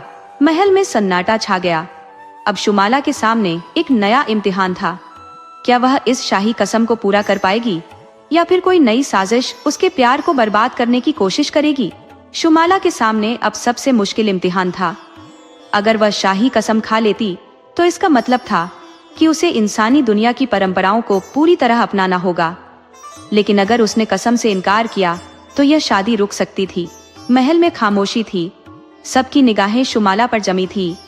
मल्लिका नूरजहां ने ठहरी हुई आवाज में कहा, शुमाला, अगर तुम सच्ची हो तो इस कसम से डर क्यों रही हो? सिकंदर आगे बढ़ा और शुमाला की तरफ देखकर बोला, तुम्हें किसी कसम की जरूरत नहीं है शुमाला। मैंने तुम्हारी सच्चाई अपनी आंखों से देखी है। लेकिन मल्लिका नूरजहां ने सिकंदर को रोका और कहा, बेटा, शाही खानदान में मोहब्बत से बढ़कर सल्तनत की इज्जत होती है। अगर शुमाला इस घर का हिस्सा बनना चाहती है तो उसे हमारी परंपराओं का सम्मान करना होगा। शुमाला ने गहरी सांस ली। उसने सोचा, मैंने परिलोक से प्यार के लिए सब कुछ छोड़ दिया, तो अब यह इम्तिहान क्यों मुश्किल लगे? फिर उसने निडर आवाज में कहा, मैं शाही कसम खाती हूँ कि मैं किसी चाल या साजिश के तहत इस महल में नहीं आई। मेरा प्यार पाक और सच्चा है। शुमाला की कसम खाते ही महल में हलचल मच गई। लेकिन तभी एक कनीज घबराई हुई दीवाने खास में दाखिल हुई और चिल्लाई, हुजूर, हमें एक बहुत बड़ी साजिश का पता चला है। सभी दरबारी चौंक गए। मल्लिका नूरजहां ने पूछा, क्या हुआ? कनीज ने कांपते हुए कहा, ये सब वजीर आजम और कुछ बेगमात की साजिश थी। उन्होंने शुमाला के अतीत पर शक डाला। महल में सनसनी फैल गई। सब दरबारी हैरत और गुस्से से वजीर आजम की तरफ देखने लगे। सिकंदर की आंखों में गुस्से की चमक थी, जबकि शुमाला खामोशी से सब कुछ देख रही थी। मल्लिका नूरजहां ने सख्त लहजे में कहा, कनीज, हमें पूरी सच्चाई बताओ। ये साजिश कैसे रची गई? कनीज ने कांपती आवाज में कहा, हुजूर, वजीर आजम और कुछ शाही बेगमात नहीं चाहते थे कि शुमाला इस महल का हिस्सा बने। इसलिए उन्होंने एक झूठी अफवाह फैलाई कि शुमाला का कोई अतीत नहीं है, ताकि सब उस पर शक करें और यह शादी रुक जाए। दरबारियों में कानाफूसी शुरू हो गई। सिकंदर का चेहरा गुस्से से लाल हो गया। उसने वजीर आजम की तरफ उंगली उठाकर कहा, मैं तुम पर हमेशा भरोसा करता आया था, लेकिन तुमने हमारी सल्तनत को कमजोर करने के लिए इतनी घिनौनी चाल चली। वजीर आजम ने घबराकर सिर झुका लिया, लेकिन वह जल्दी संभल गया और बोला, हुजूर, मैंने जो भी किया सल्तनत की भलाई के लिए किया। मैं नहीं चाहता था कि सिकंदर की शादी एक अनजान लड़की से हो जिसका कोई अतीत नहीं है। अगर वह सच बोल रही है तो यह भी साबित करे कि वह कौन है, उसकी हकीकत क्या है। सब दरबारियों की नजरें शुमाला पर जम गई। शुमाला ने गहरी सांस ली और कहा, मैं परिलोक से आई हूँ, लेकिन मैंने वहाँ की सारी शक्तियाँ और रुतबा छोड़ दिया है, क्योंकि मैंने सिकंदर से सच्चा प्यार किया है। मैंने सब कुछ छोड़कर इस दुनिया को अपनाया। लेकिन अगर मेरी सच्चाई पर अभी भी शक है तो मैं इसे साबित करने के लिए तैयार हूँ। मल्लिका नूरजहां ने गहरी नजरों से शुमाला को देखा और कहा, अगर तुम सच बोल रही हो तो तुम्हें अपनी हकीकत साबित करनी होगी। सिकंदर ने तुरंत कहा, माँ, क्या प्यार को साबित करना जरूरी होता है? शुमाला ने हर इम्तिहान में कामयाबी हासिल की, ये काफी नहीं। लेकिन मल्लिका ने नरमी लेकिन सख्ती से कहा, सिकंदर, शाही खानदान की परंपराएं भावनाओं से नहीं, बुद्धिमानी से चलती है। शुमाला को एक आखिरी इम्तिहान देना होगा। शुमाला ने सिर झुकाया और कहा, मैं तैयार हूँ। मल्लिका नूरजहां ने कहा, हमें तुम्हारी सच्चाई साबित करने के लिए एक शाही आजमाइश करनी होगी।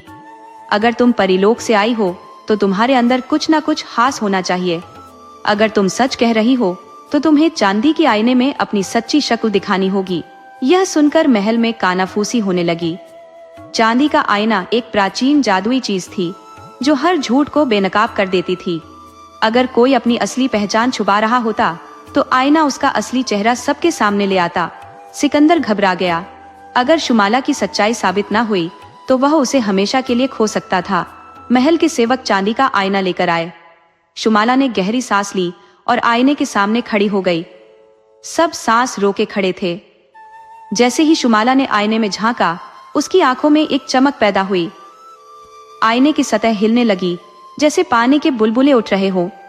अचानक आईने में एक खूबसूरत चमकदार रोशनी उभरी, जिसमें शुमाला की एक पारदर्शी सी तस्वीर नजर आई। वह परीलोक की शहजादी के रूप में नजर आ रही थी, लेकिन उसके चेहरे पर प्यार की चमक थी। महल में हर कोई हैरत से देखने लगा। मल्लिका नूरजहां ने हैरान होकर कहा, यह हकीकत है, शुमाला परीलोक से आई है, लेकिन उसने अपना सब कुछ छोड़ दिया। महल के कई दरबारी शुमाला की महानता पर हैरान रह गए, लेकिन वजीर आजम अब भी खामोश नहीं रहा। उसने जहरीली मुस्कान के साथ कहा, अगर यह परी है तो हम कैसे यकीन कर लें कि यह हमारे खिलाफ कोई चाल नहीं? शायद यह हमें धोखा दे रही है। यह सुनते ही सिकंदर आगे बढ़ा और गुस्से से बोला, बस, मैंने बहुत सुन लिया। शुमाला मेरी मोहब्बत है और मैं किसी को भी उसे बदनाम करने की इजाजत नहीं दूंगा। मैं अपने प्यार के खिलाफ कोई और इल्जाम बर्दाश्त नहीं कर सकता। मल्लिका नूरजहां ने गहरी सोच में पड़कर कहा, यह सच है कि शुमाला ने हमारी हर आजमाइश में कामयाबी हासिल की। उसकी सच्चाई भी साबित हो चुकी है, और सबसे बढ़कर सिकंदर का प्यार सच्चा है। उन्होंने सख्ती से वजीर आजम की तरफ देखा और कहा, हमने फैसला कर लिया है।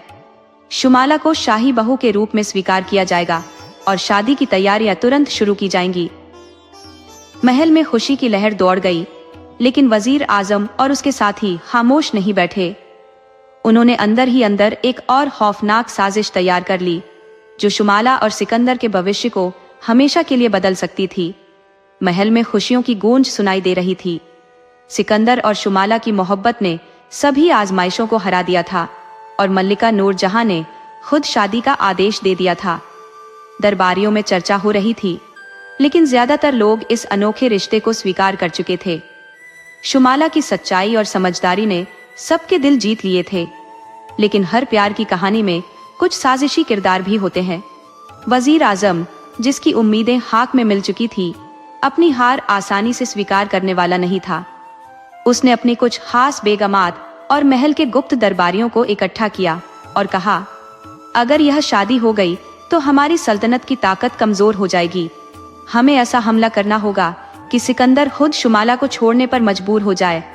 बेगमात में से एक ने हैरान होकर पूछा, ऐसी क्या चाल हो सकती है? सिकंदर तो शुमाला के प्यार में पूरी तरह खो चुका है। वजीर आजम ने जहरीली मुस्कान के साथ कहा, प्यार को खत्म करने का सबसे आसान तरीका है शक।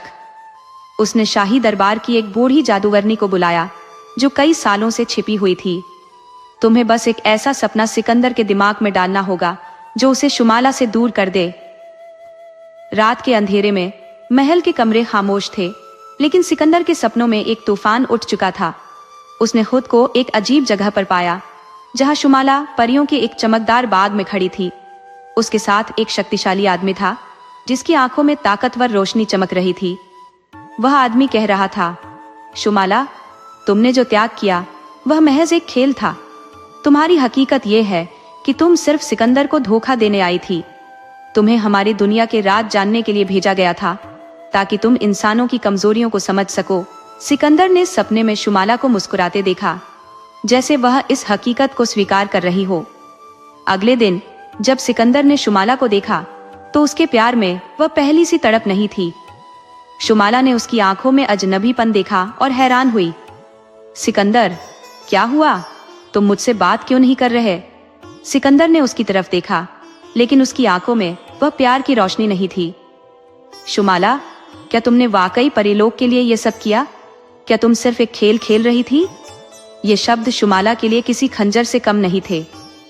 सिकंदर, तुम ऐसा कैसे सोच सकते हो? मैंने तुम्हारे लिए सब कुछ छोड़ दिया। लेकिन सिकंदर का दिल अब उस सपने की जंजीरों में जकड़ चुका था।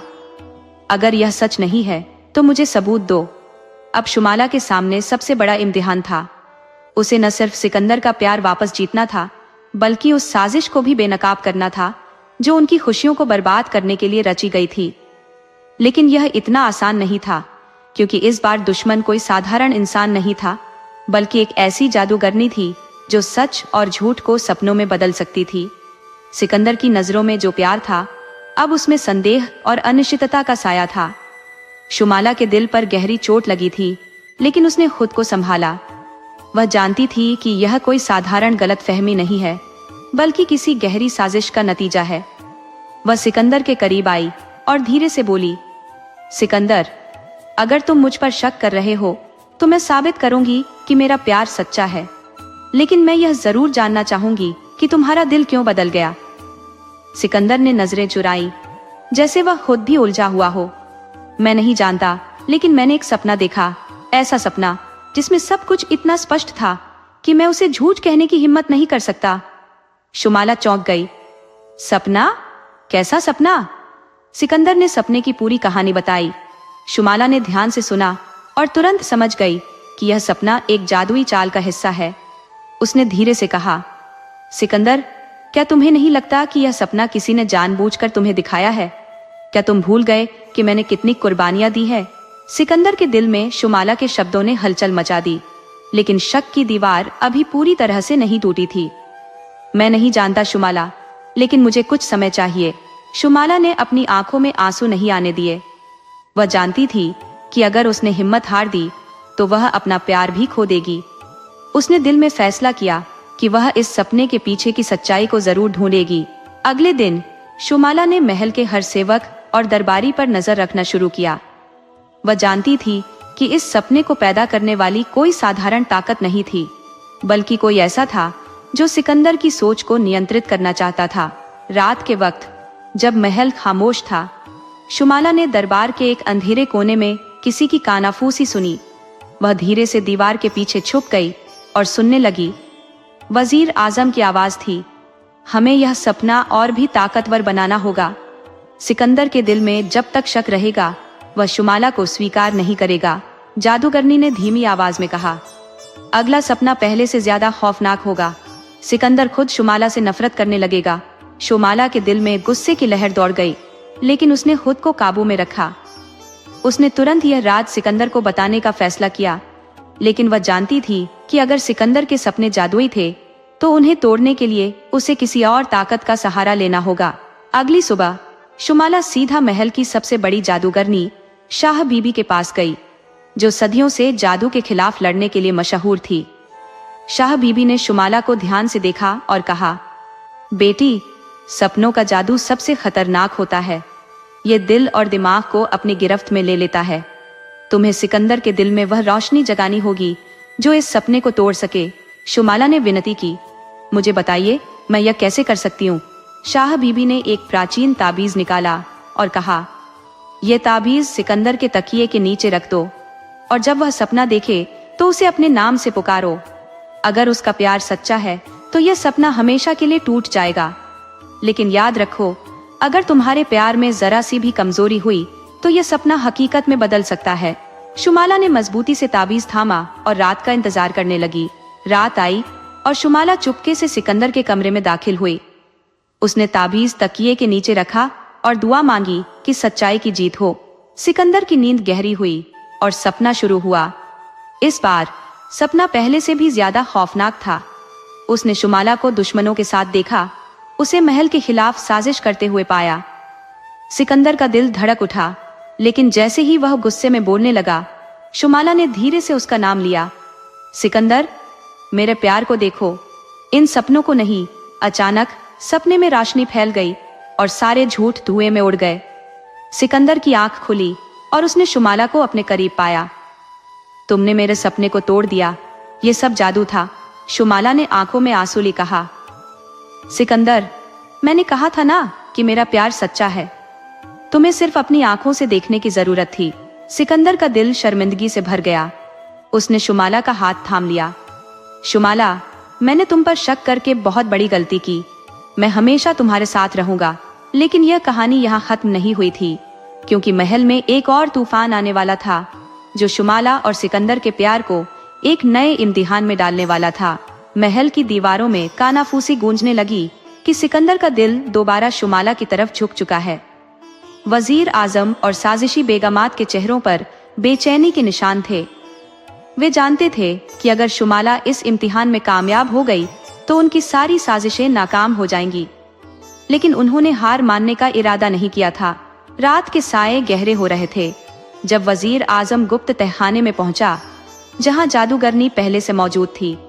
उसने गुस्से से कहा, शुमाला ने तुम्हारे सपनों के जादू को तोड़ दिया। अब हमें ऐसा हमला करना होगा जिसका कोई तोड़ ना हो। जादूगरनी मुस्कुराई। उसके हाथ में एक काली शीशी थी। इसमें एक ऐसा जहर है जो नजर नहीं आता, लेकिन पीने वाले के दिल में नफरत भर देता है। जादूगरनी ने कानाफूसी की। अगर सिकंदर ने यह जहर पी लिया तो वह हमेशा के लिए शुमाला से नफरत करेगा। अगले दिन महल में दावत का आयोजन था। शाही मेहमानों के साथ सिकंदर और शुमाला को भी खास जगहों पर बिठाया गया। मल्लिका नूरजहां की आंखों में खुशी थी कि सिकंदर ने अपना फैसला कर लिया था, लेकिन किसी को पता नहीं था कि एक खतरा उनके सिर पर मंडरा रहा है। वजीर आजम ने खुद सिकंदर के लिए प्याला भरा और अपने खास गुलाम को इशारा किया। गुलाम ने प्याला धीरे से मेज पर रखा और चुपचाप पीछे हट गया। जैसे ही सिकंदर ने प्याला होठों तक पहुंचाया, शुमाला ने अचानक एक अजीब सा एहसास किया। उसका दिल जोर जोर से धड़कने लगा। एक अनजान डर ने उसे जकड़ लिया। उसने सिकंदर के हाथ को पकड़ लिया और कहा, सिकंदर, ये प्याला मत पियो। सिकंदर ने हैरत से शुमाला को देखा। शुमाला, क्या हुआ? ये तो साधारण पेय है। शुमाला ने घबराकर प्याले को सूंघा, लेकिन जहर की कोई गंध नहीं थी।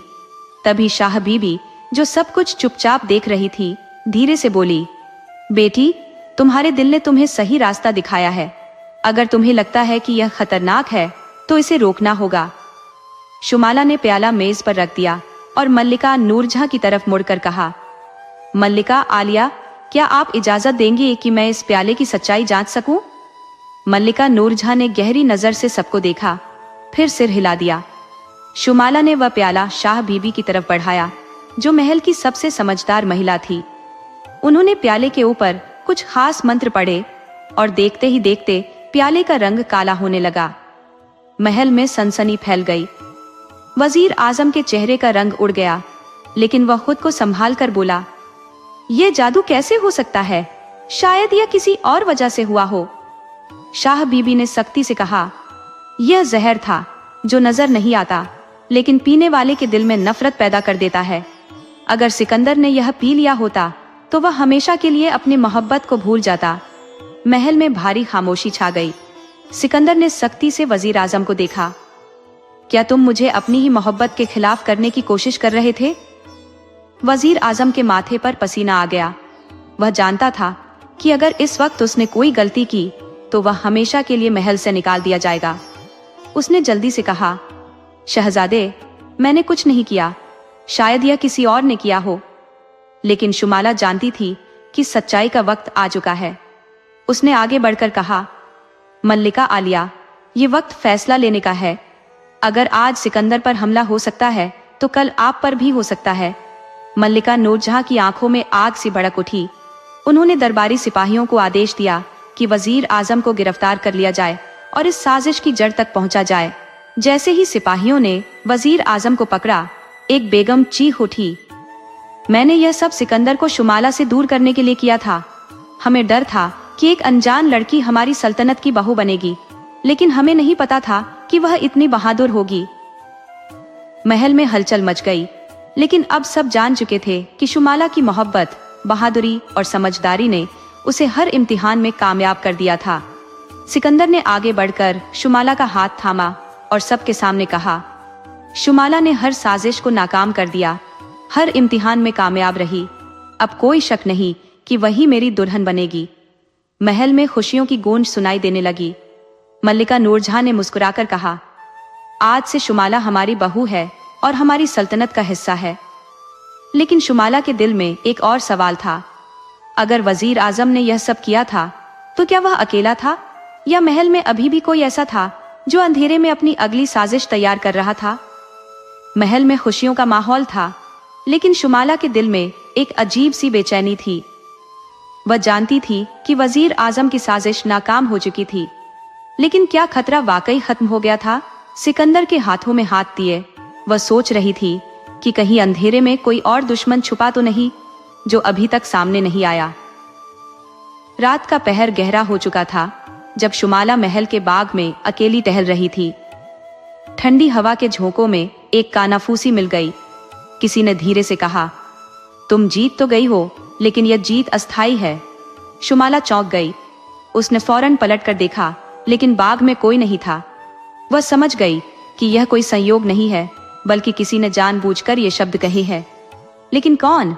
अगली सुबह सिकंदर और शुमाला की शादी की तैयारियों का आगाज हो गया। महल में हर तरफ चमक दमक थी। बाजे बज रहे थे और मेहमानों का स्वागत किया जा रहा था। लेकिन दरबारियों में से कुछ के चेहरों पर अब भी खटक थी, खास तौर पर कुछ शाही बेगमात जो अब भी इस शादी के पक्ष में नहीं थी। वे जानती थी कि अगर शुमाला मल्लिका बन गई तो उनकी ताकत कम हो जाएगी। शाही गहनों और कपड़ों की तैयारी के दौरान शुमाला के कमरे में एक पुराना सेवक आया। वह सिर झुकाए बोला, बीबी, मैं आपसे एक जरूरी बात करना चाहता हूँ। शुमाला ने सेवक को ध्यान से देखा। वह कई सालों से महल में था और हमेशा ईमानदार माना जाता था। शुमाला ने कहा, कहो, क्या बात है? सेवक ने धीरे से कहा, शहजादी, आपको इस शादी से पहले एक राज जानना होगा। वजीर आजम अकेला नहीं था। जो असली साजिश कर रहा है वह अभी तक सामने नहीं आया। शुमाला ने हैरत से कहा, कौन? सेवक ने इधर उधर देखा जैसे किसी का डर हो, फिर बोला, मल्लिका नूरजहां के सबसे करीबी साथियों में से कोई है जो नहीं चाहता कि आप सिकंदर की बीवी बने, लेकिन वह इतना चालाक है कि उसने खुद को अभी तक जाहिर नहीं किया। शुमाला ने गहरी सांस ली। उसने फैसला कर लिया कि वह किसी भी कीमत पर सच का पता लगाकर रहेगी। अगली रात महल में एक खास दावत रखी गई थी, जहां सभी महत्वपूर्ण दरबारी और शाही मेहमान मौजूद थे। इस दौरान शुमाला ने महल की सबसे पुरानी और राजदार नौकरानी बीबी जैनब से बात की। बीबी जैनब ने कानाफूसी में कहा, बेटी, मैंने अपनी जिंदगी में कई साजिशें देखी हैं। जो लोग सामने दुश्मन नजर आते हैं वे असली दुश्मन नहीं होते। हमेशा वही नुकसान पहुंचाता है जो करीब होता है। शुमाला ने सोचा, क्या यह वजीर आजम से ज्यादा ताकतवर कोई और था? क्या वह शख्स महल के अंदर ही छुपा था? उधर सिकंदर भी महसूस कर रहा था कि कोई साजिश अब भी जारी है। उसने अपने खास मुहाफिज को बुलाया और कहा, महल की हर चीज पर नजर रखो। अगर किसी को किसी गुप्त बैठक में जाते देखो तो तुरंत मुझे खबर दो। अगले दिन एक हैरान करने वाला वाकया हुआ। सिकंदर के खास मुहाफिज ने उसे सूचना दी कि एक गुप्त कमरे में रात को कुछ लोग जमा होते हैं। सिकंदर और शुमाला ने फैसला किया कि वे खुद इस राज्य से पर्दा उठाएंगे। रात के वक्त जब सारा महल सो रहा था, सिकंदर और शुमाला धीरे धीरे उस गुप्त कमरे की तरफ बढ़े। वहां से कानाफूसी आ रही थी। एक भारी आवाज कह रही थी, हमने वजीर आजम को कुर्बान कर दिया, लेकिन अब भी शुमाला महल में है। अगर यह शादी हो गई तो हमारी सारी ताकत खत्म हो जाएगी। शुमाला और सिकंदर ने हैरत से दरवाजे की दरार से झांका। वे देखकर दंग रह गए कि यह साजिश महल के एक महत्वपूर्ण दरबारी वजीर सल्तनत के दिमाग की उपज थी। सिकंदर ने गुस्से से दरवाजा खोल दिया। ये क्या हो रहा है? सब चौंक गए। वजीर सल्तनत के चेहरे पर हल्की सी मुस्कान आई। शहजादे, मुझे पता था कि तुम यहाँ आओगे, लेकिन सवाल ये है कि क्या तुम अपनी माँ के खिलाफ जा सकते हो? सिकंदर ने चौंक कर कहा, मेरी माँ? वजीर ने धीरे से कहा, मल्लिका नूरजहां नहीं चाहती कि यह शादी हो। वह चाहती है कि तुम्हारी शादी किसी और बड़ी सल्तनत की शहजादी से हो। मैं तो बस उनकी इच्छा का पालन कर रहा हूँ। सिकंदर ने हैरत और गुस्से से कहा, यह झूठ है। वजीर ने मुस्कुराकर कहा, अगर झूठ है तो जाकर अपनी माँ से पूछ लो। सिकंदर का दिल कांप गया। क्या वाकई उसकी माँ इस शादी के खिलाफ थी? शुमाला ने सिकंदर की तरफ देखा। हमें सच जानना होगा।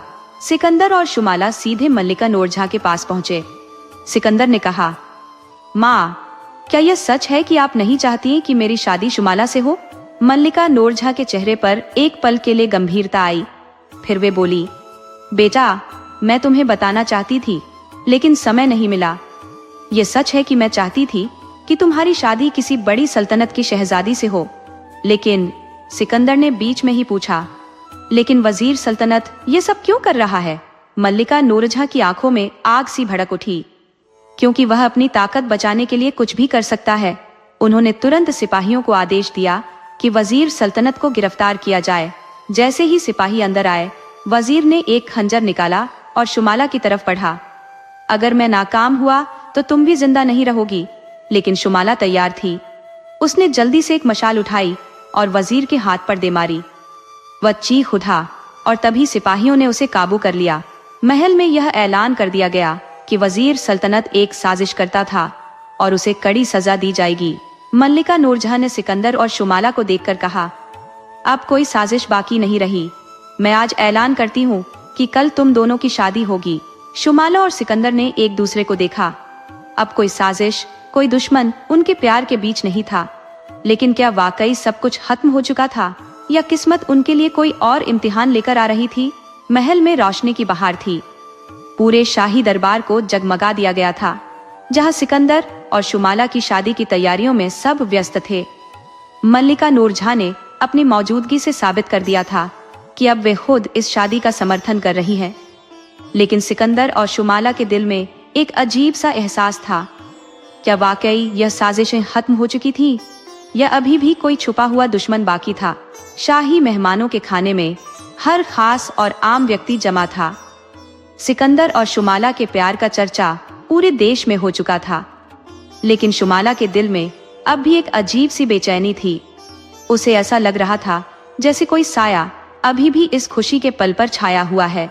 सिकंदर ने उसके चेहरे की परेशानी भांप ली और धीरे से उसका हाथ थामकर कहा, हमने हर मुश्किल को पार कर लिया है। अब कुछ भी हमें एक दूसरे से जुदा नहीं कर सकता। शादी का आगाज हुआ। काजी ने सिकंदर से सवाल किया, क्या आपको शुमाला बिनते नामालूम से शादी कबूल है? सिकंदर ने मुस्कुराकर कहा, कबूल है। यह शब्द सुनते ही महल में खुशी की लहर दौड़ गई। लेकिन जैसे ही काजी ने शुमाला से शादी की रजामंदी पूछी, एक जोरदार आवाज गूंजी। महल के दरवाजे जोर से खुले और एक आदमी अंदर दाखिल हुआ। वह एक लंबा कद का आदमी था, जिसकी आंखों में एक अजीब सी दहशत थी। वह सीधा मल्लिका नूरजहां के कदमों में झुक गया और बोला, महान मल्लिका, मैंने आपकी सल्तनत के एक बहुत बड़े राज को उजागर किया है। मल्लिका ने हैरत से उसे देखा और कहा, कौन सा राज? वह आदमी बोला, शुमाला इंसान नहीं है। महल में खामोशी छा गई। शुमाला का दिल धड़कने लगा। सिकंदर ने गुस्से से कहा, यह झूठ है। लेकिन वह आदमी बोला, यह सच है। मैंने उसकी असलियत अपनी आंखों से देखी है। यह साधारण इंसान नहीं, बल्कि एक दूसरी दुनिया की प्राणी है, जो सिर्फ इंसानों के बीच रहने के लिए यहाँ आई है। मल्लिका नूरजहां ने गहरी नजर से शुमाला को देखा। क्या यह सच है? शुमाला खामोश रही। वह जानती थी कि अगर उसने झूठ बोला तो उसके प्यार की पवित्रता पर सवाल उठेगा, और अगर सच बोलेगी तो शायद यह शादी कभी ना हो पाए। उसने सिकंदर की तरफ देखा, जो अपनी माँ की तरफ मुड़ा और कहा, अगर शुमाला इंसान नहीं है तो क्या फर्क पड़ता है? उसका प्यार सच्चा है और मैं उसके बिना नहीं रह सकता। मल्लिका नूरजहां ने कहा, लेकिन एक गैर इंसानी प्राणी हमारी सल्तनत की मल्लिका कैसे बन सकती है? शुमाला ने आखिरकार आगे बढ़कर कहा, मैं अपनी दुनिया छोड़कर आई हूँ, अपनी हकीकत को पीछे छोड़कर आई हूँ। मैंने अपनी सारी शक्तियां कुर्बान कर दी ताकि मैं सिकंदर के साथ रह सकूं। मैं आज भी वही शुमाला हूँ जिससे सिकंदर ने प्यार किया है। महल में मौजूद लोगों के चेहरों पर हैरानी थी, लेकिन सिकंदर ने मजबूती से कहा, प्यार किसी दुनिया या जाति का मोहताज नहीं होता। अगर मेरी माँ को लगता है कि शुमाला हमारी सल्तनत की मल्लिका नहीं बन सकती, तो मैं अपनी सल्तनत छोड़ दूंगा। ये सुनकर दरबारी चौंक गए। क्या सिकंदर वाकई अपनी सल्तनत छोड़ सकता था? मल्लिका नूरजहां गहरी सोच में पड़ गई। वे अपनी सल्तनत को कमजोर नहीं करना चाहती थी, लेकिन उन्हें पहली बार अपने बेटे के प्यार की गहराई का अंदाजा हुआ। उन्होंने धीरे से कहा, अगर शुमाला ने वाकई अपनी दुनिया छोड़ दी है और तुम्हारे साथ रहने का फैसला किया है, तो मुझे कोई आपत्ति नहीं है। मैं अपनी सल्तनत से ज्यादा तुम्हारी खुशी को महत्व दूंगी। यह सुनकर सिकंदर ने राहत की सांस ली। काजी ने दोबारा शुमाला से पूछा, क्या आपको सिकंदर बिन नूरजहां से शादी कबूल है? शुमाला ने नम आंखों से मुस्कुराकर कहा, कबूल है। महल खुशियों से गूंज उठा, लेकिन जैसे ही काजी ने शादी मुकम्मल करने का ऐलान किया, वह आदमी जिसने शुमाला पर आरोप लगाया था जोर से हंसा और बोला, यह शादी पूरी हो सकती है, लेकिन यह प्यार ज्यादा देर तक नहीं चलेगा, क्योंकि एक दिन शुमाला की असली हकीकत उसे वापस बुला लेगी। ये कहकर वह गायब हो गया, जैसे कभी था ही नहीं। शुमाला ने सिकंदर का हाथ मजबूती से थामा। उसकी आंखों में एक फैसला था, चाहे कुछ भी हो जाए, वह सिकंदर का साथ कभी नहीं छोड़ेगी। और सिकंदर ने भी उसे यकीन दिलाया कि वह हर हाल में उसका साथ देगा। ये प्यार आसान नहीं था, लेकिन यह सच्चा था, और यही सच्चाई हर साजिश, हर दुश्मन और हर मुश्किल को हरा देगी।